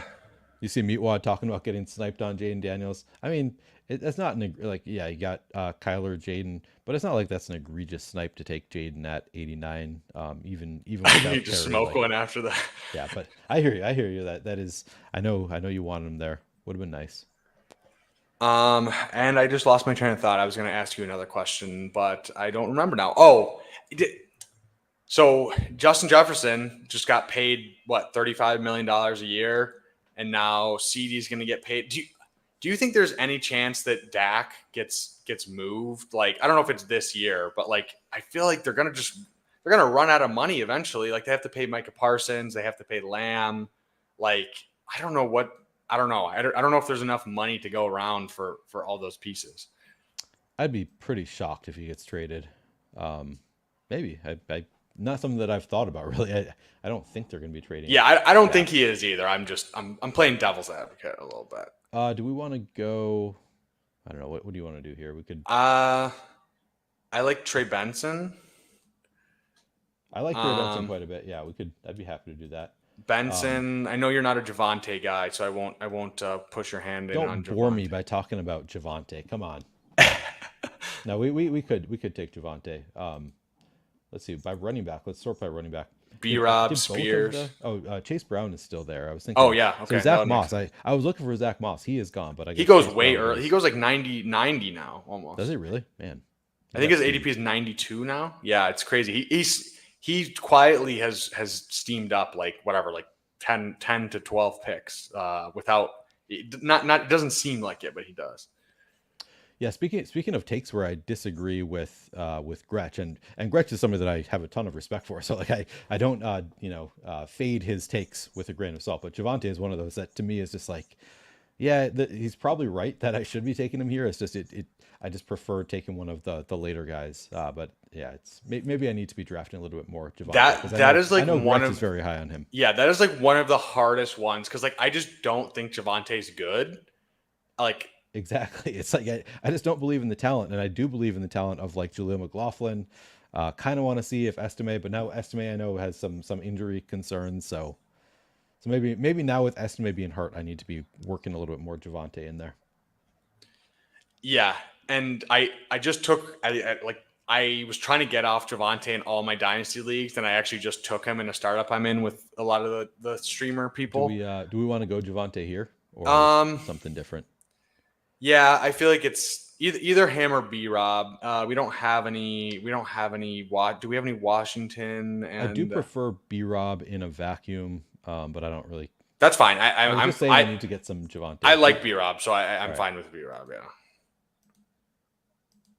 Like I think B-Rob is more talented at this point. Yeah. And he has the upside of Eckler just being dust, and just being James Conner, but whatever, 4 years younger. So yeah, I love this running back room where we got Walker falling a little bit, B-Rob, and then we get the upside of Benson. And I think with the wide receiver room we have, like, this is playing out super well. We got Burrow paired up with Higgins, and what else? What was our? I'm trying to think. What was our? We don't have tight end yet, do we? We have Pitts. Oh, we have Pitts. You okay. want to see our team? Yeah, we have. So we have Joe Burrow at quarterback. At running back, we have Kenneth Walker, Trey Benson, Brian Robinson.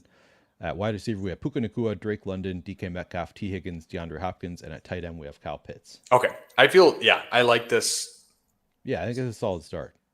This is nice because then we have one quarterback. We have outs for those like middle range quarterbacks as our QB2.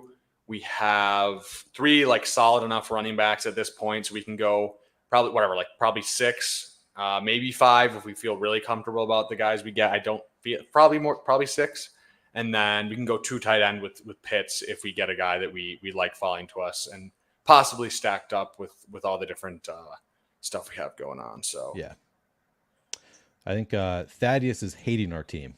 That's I'm feeling decent about our teams, but Thaddeus is just hating our teams right now. Javonte top 15 running back. Can't believe you're taking wide receiver 2s over RB1s. You took Black Watson. I'm pretty sure it's Blake Watson.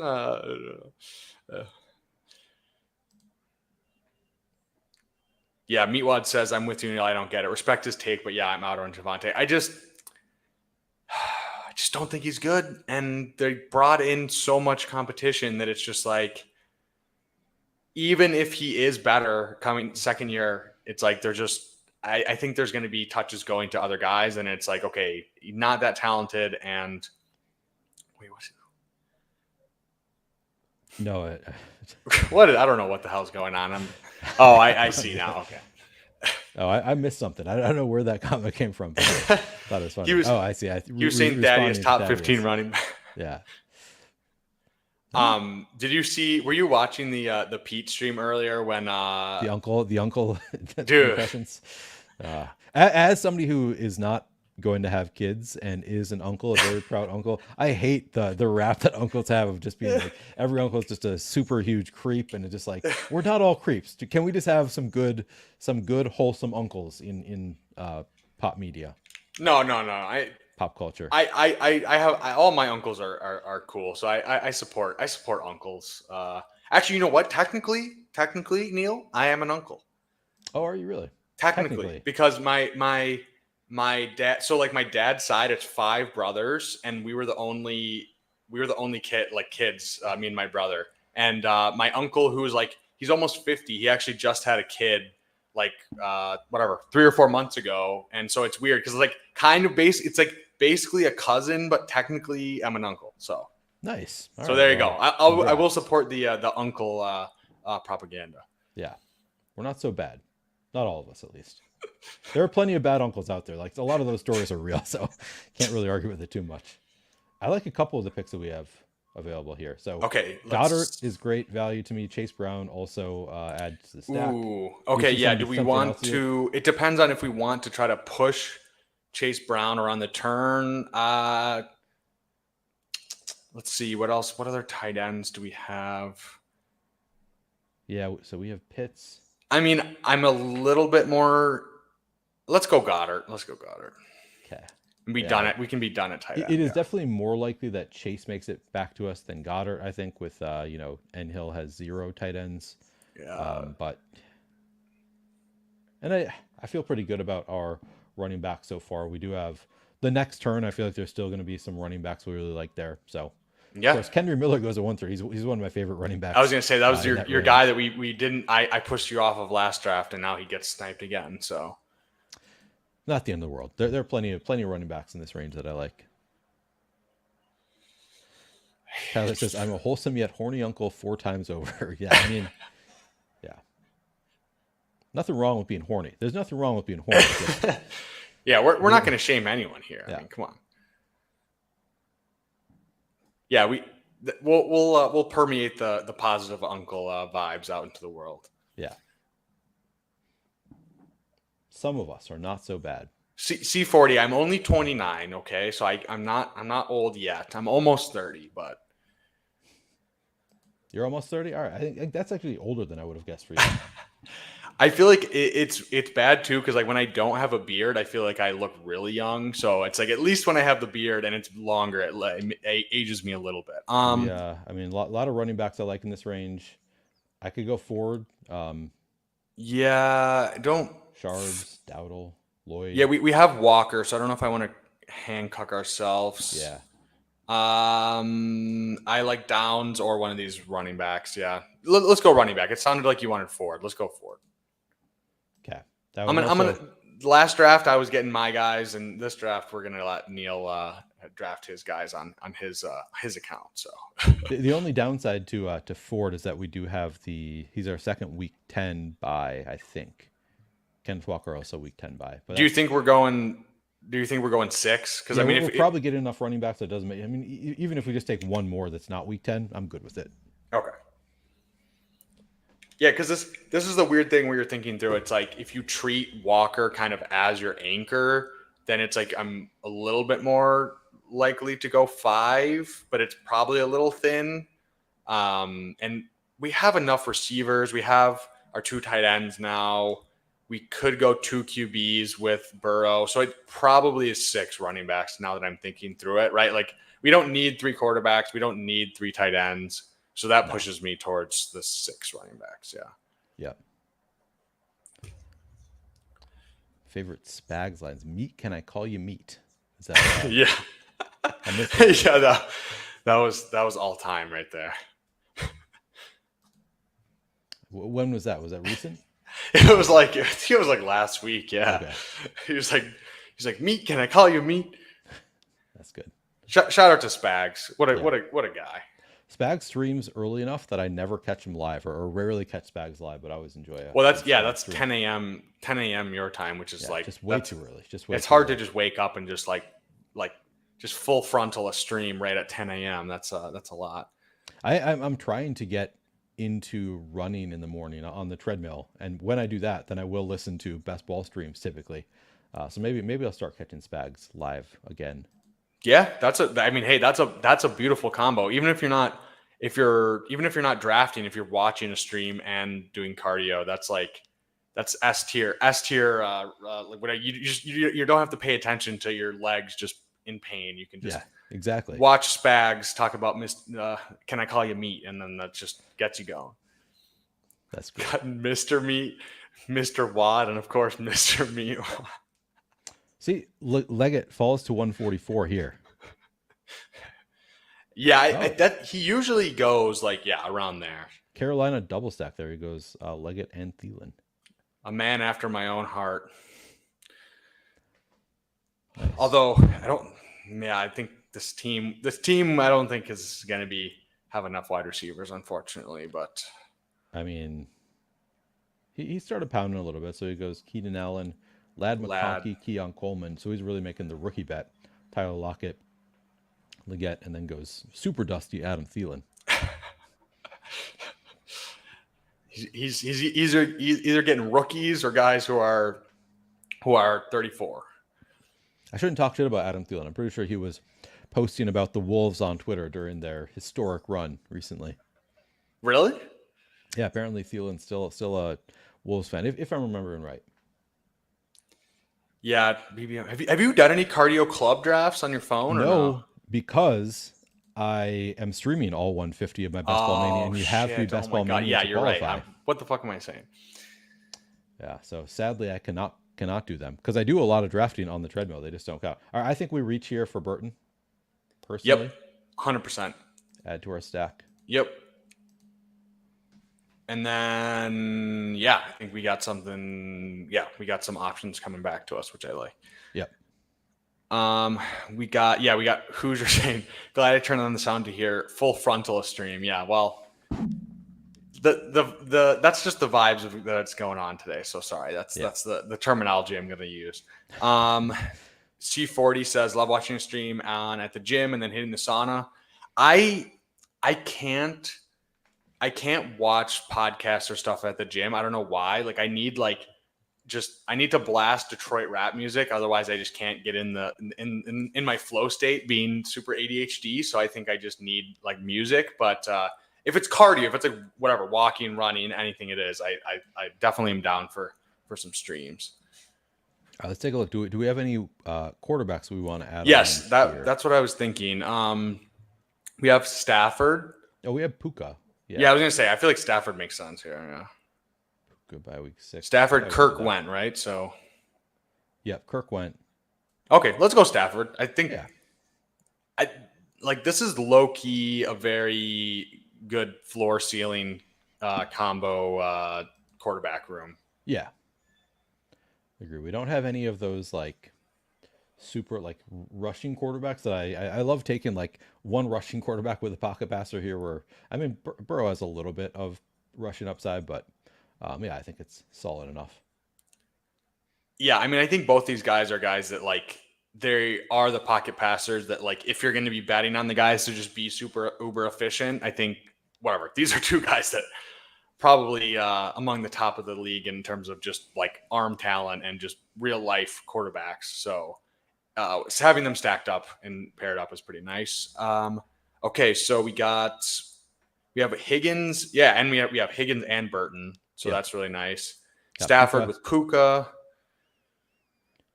Man, B Carducci does take Khalil Herbert 162, then Antonio Gibson goes. So Sheesh. luckily we do have 4 running backs already. So some of my favorites fallen off the board, but I like our running back room. Kenneth Walker, Trey Benson, Brian Robinson, Jerome Ford. Pretty solid. Probably going to be a 6 running back room, I would guess. Yep, I Because think we're done at tight end. We could be done at quarterback.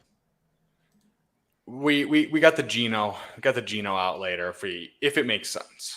Oh no, the running back run discontinues here. Oof. Oh well.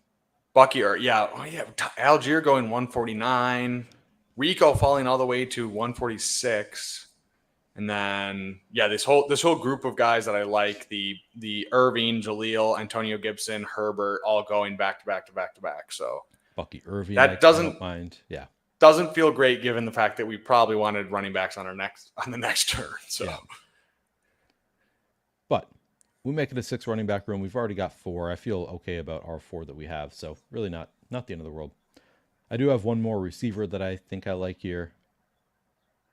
So maybe we do one more receiver,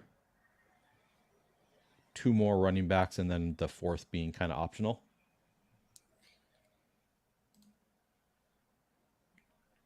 yeah, let's see. Huh. How many receivers do we have? Is it 6 or 7?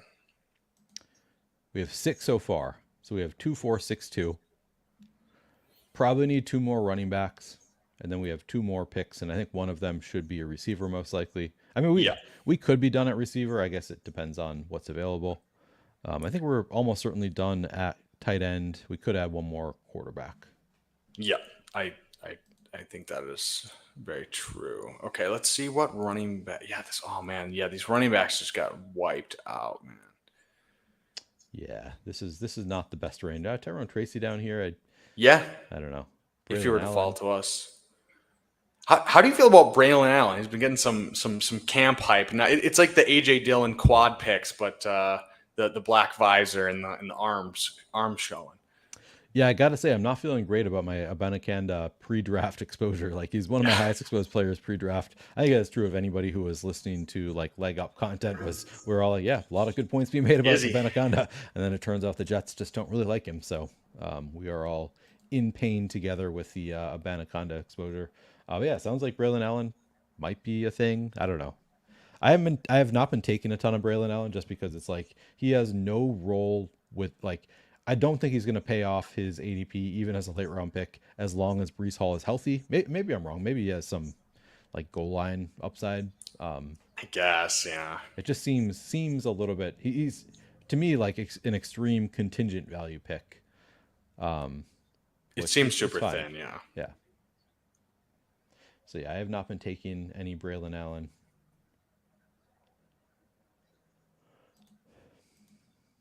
Let's see what else is here. So yeah, let's see. Gino's there. God, Jesus Christ, these running backs.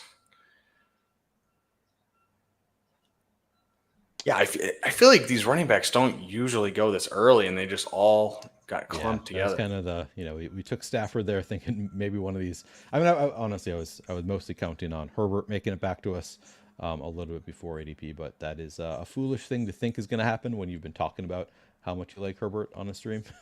um, and I We don't need think you to should. I think it was some a we good need to pick. release some Herbert fun. Yeah, for sure. Don't take this guy. Foolish if you take him. All right, so Michael Wilson, he could have been a pick for us, but I was thinking Demarcus Robinson would make sense for us potentially here, and Sure. then take. Like I think I care more about him than like there are running backs that I have preferences for, but they're not like super strong preferences. So now we got double stacks on both of our quarterbacks.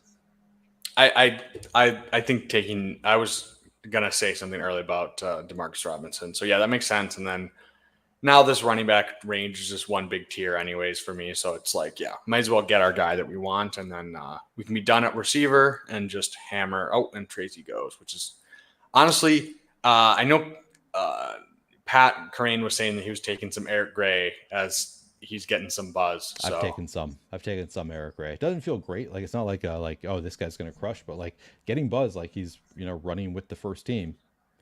oof. And Roshan goes too, which I was interested in Roshan with our Seattle stuff. So I might force you to take a running back that you don't like here. that's fine. No. Take whatever running back you want because I have no takes here whatsoever. All right, we'll see if Peace Smasher allows it. All right, so I know that you are out on J.K. Dobbins. That's fine. Yeah. But we don't have a bye week 5. There is at least some possibility that he ends up as the RB1 on the Chargers. If he is as healthy as he says he is, he's probably their best running back if he's anything close to like full health. Okay. Yeah. If we're gonna take them when there's there's no good running backs here, so we might as well just take one. Yeah. Yeah.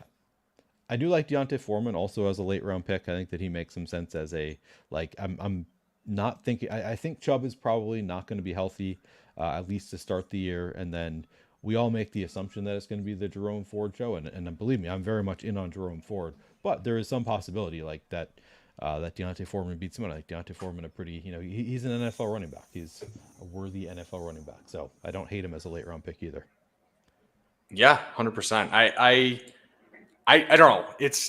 I personally don't love Dobbins. It's hard for me to bet on someone coming off an Achilles after Yeah, like having the other ACL and other stuff going on. So it's like I get it. The situation is just beautiful, right? Like if it's just one thing needs to be right. Like if he is just more healthy than whatever than we think, then like he should be a good pick at this cost. well, So it's really just like it's very dichotomous of just like, okay, is he healthy? Okay, then he's probably a really good pick considering it's Gus Edwards and a sixth rounder Kamani Vidal there. So is it anything different? And this is where I'm certainly not um, an injury expert by any means. Like I don't know, but like, is this a different injury than Javante was last year? Am I Javante was that was ACL? That maybe that was ACL. Javante was it was ACL plus. So it was Yeah, like ACL, MCL. It was like a bad it wasn't like a clean like Brees Hall like ACL tear. yeah. I would say I'm not also not an injury person, but yeah, Tyler saying can't take a running back coming up. I think Achilles is like significantly Yeah, worse no, you're right. than an ACL. So that's whatever. I'm I'm not just an falling injury for guy. what he's saying, and like, oh, maybe like the medical advancements, like maybe they just get better every year. So I'm just like being probably wish casting a little bit. I mean, whatever. It's pick 184. Like, are we really? You know what I mean? Like, there is still upside there if he just whatever can get Yeah. some work there, and yeah, it's fine. It's a fine pick there. I'm not like oh my god, why are we taking J.K. Dobbins? I definitely would have liked Roshan more, but whatever he went. So, and then Thaddeus, we didn't take Dobbins over Ford. We took him over over what's his name? Wait, what? Deontay Foreman. Dobbins over Ford. Yeah, well, we took Ford like 4 rounds ago. Yeah, we got Ford. Don't know what you're talking Tyler about. saying took Foreman, one of the few dudes to rebound, 4 years to rebound. Dobbins has great RAs, which helps, but I'm worried dude is just not the same. That is fired up. Yeah, like, I mean, you're correct. That would have been a bad move to take Dobbins over Ford. At pick 135, where we took Jerome Ford, yeah, the upside is a little bit sapped at that point. Okay, so Chuba and Foreman both fell all the way to that 16, 17 turn there. How many running backs does he have? Yes, McCaffrey, White, 2, Connor, 3, 4, 5, 6, 7. 7 after taking McCaffrey and Rashad White until with 5th round, but yeah, it's a lot of capital at running back. Yeah, it's a lot of capital. Okay, what running backs do we like? We want one more running back. I think probably one more running back. Let's take a look at our team.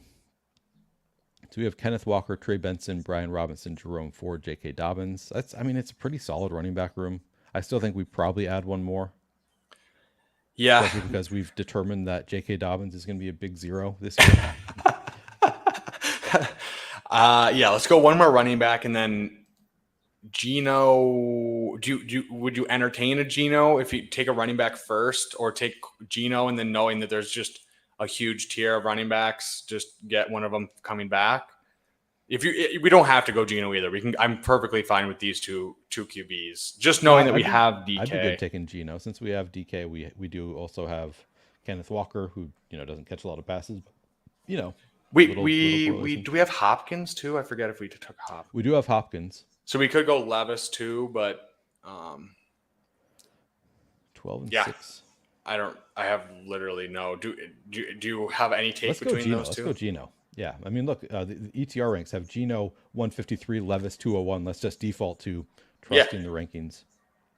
Yeah, and like Geno and DK, like in a given week, can give you like what 55 points together or something like that. Yeah. Noah Fant there too. We could add him onto the staff. Yeah, I don't mind that, and just running the thin RB room and just hoping the whatever Walker and Benson and B Rob. I mean, honestly, Walker and B Rob, like that's a pretty solid like volume based 2 right there, with the other kind of a little bit thinner bets around him. But let's see because I'm trying to think what running backs Fant goes. Okay, so that's fine. That's fine. Yeah, let's take a look at the running backs. So Bigsby is somebody that I'm not really in on, but I think Pat last night was saying that he's kind of in on. Yeah, I don't mind it. Did Elaire go CEH? I think he went. Madison, another guy that I'm like I'm cool taking him late. I think. Yeah. Daigle was in on Alexander Madison as a last round pick. Like, you don't love it, but he's by week 10. We already have 2 by week 10s, so I prefer to go default somewhere else. I'm fine with Tank or Madison. Shipley, I don't hate if we want to make a Shipley. I don't hate. I know this is gross, but I kind of like Madison. I don't know. But he's same. You think 3 week 10s that's not is the end too of much. the world. We could have, and by then Trey Benson's probably good, so that's fine. Yeah, we should have. We'll have at least 2 running backs available then. You'd think. I'm good with that. Yeah. Who was talking about Madison? Because I do. Oh, it's Daigle, right? Yeah, Daigle was talking about Madison as somebody who likes, and Trey Tucker, two guys that he likes in the final round. So I haven't been drafting Trey Tucker. I kind of forgot about that one. Probably should be mixing him in a little bit. Dude, I love Daigle. I loved him on your show. That was a great one. Yeah, if you guys haven't checked out the Daigle show, that was an all timer. Two bros talking ball. I love that one. And let's see what else we got. Put the board up here. Tank Pigs is awful ass. All right, so we are all done here. Do you want to run through the squad really quick? Or let's wait until it finishes first before we have to toggle back and forth. Yeah. And then we could look at other people's teams if you want to. Are you still you have to get back to work, don't you? No, I'm chilling. Okay, cool. Yeah, Thad wanted us to take Rasheen Ali, and then Meatwad takes him for Thad. I have not drafted much Rasheen Ali. I don't really know anything about him other than he's very much blocked by Derrick Henry. But maybe I need somebody to sell me on Rasheen Ali. I mean, it's just basically like I think there's going to be some touches there, like outside. I mean, even in Tennessee, right? Like Tyjae Spears had how many catches last year? It was a crazy Yeah. amount of catches. Um, so I think there's room. There's room for someone. It's just it's hard now not knowing whether it's Justice Hill or Rasheen Ali or Keaton Mitchell, whatever. Later in the season, it could be him. So it's just hard when there's like three kind of guys where like it could be that guy. Right. Which is that's the tough part at this point. I mean, I don't mind it though, especially if you Yeah. have. I don't know if he does have any Houston or other Baltimore stuff, but there's some upside there if he just is the passing game back. Yeah. We can run through his team also once we're after this finishes. We'll look at our team, look through the other people who drafted with us. While we I have a mean, this second, is your channel if you want to. I don't know. yeah. Well, what do you mean? Let's do You it. tell me. You tell me. All right. Yeah, just well, sorry. Let me plug really quick. Yeah. Yeah, make sure to, like I said, guys, 70% of viewers on my channel are not subbed. So if you are checking us out and getting the alpha from Neil here, make sure to go sub, turn the notification bell on so that my frequent streams pop up and you can watch them. And yeah, make sure to like and leave a comment after the stream, please, as it definitely helps the algorithm a lot. So we appreciate you guys and the community that we're building here, and much more to come this summer. We have Gretsch coming on next week, and we have a bunch of other whatever. We're going on Fantasy Dog Pound. We have so much stuff planned. Can't even think about it right now, but yes, lots of stuff planned. So Hell yeah. Yeah. Make sure you subscribe. Yeah, I have the opposite problem of you, Ben, is where I have a bunch of subscribers and none of them watch my streams because they are all DFS people for the most part that were like supporting me after I left Stokast. Like, yeah, I'll subscribe to your channel, but they're like, I don't care about best ball, so I have not that great viewership on my streams, sadly. Too Cool Rad asks, how often do you stream on your channel now, Neil?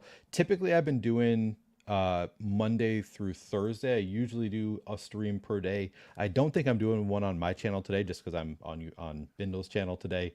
I also streamed last night on the Dog Pound.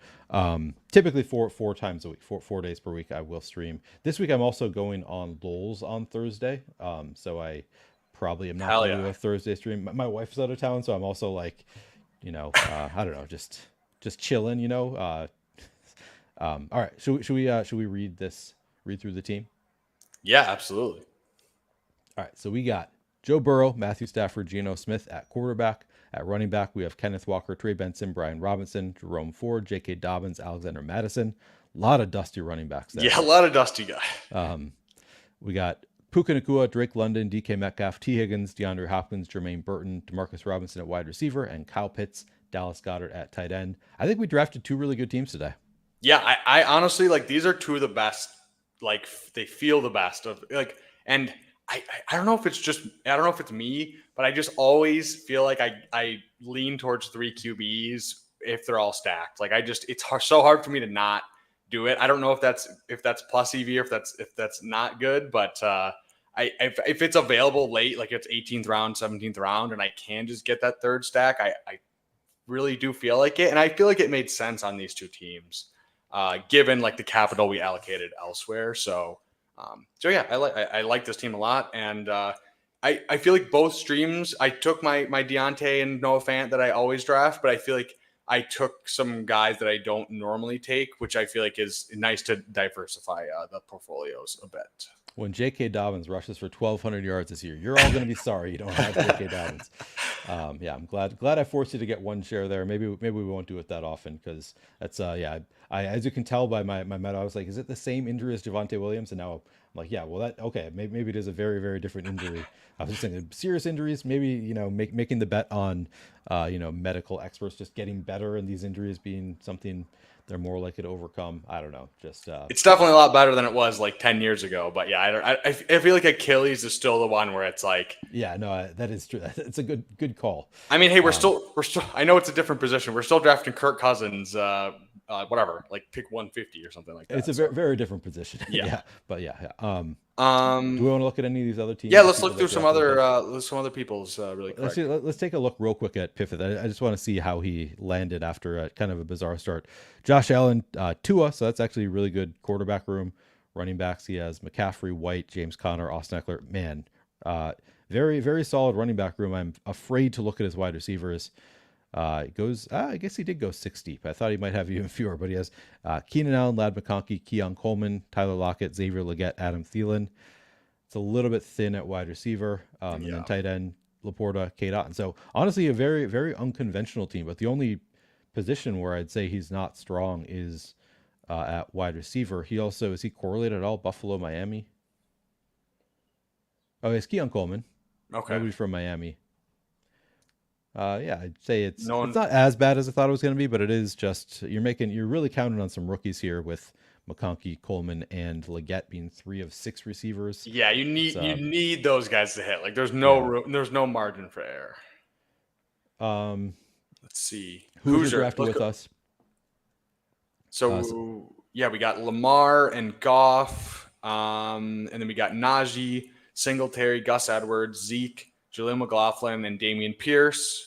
And then we got Amon Ra paired with Goff. We got Debo, Neighbors, Roma Dunes, Christian Watson, Devontae Walker paired with Lamar, and then Khalif Raymond once again paired with Jared Goff, and then Jalen Hyatt, and then tight end Mark Andrews and Pat Fryermuth.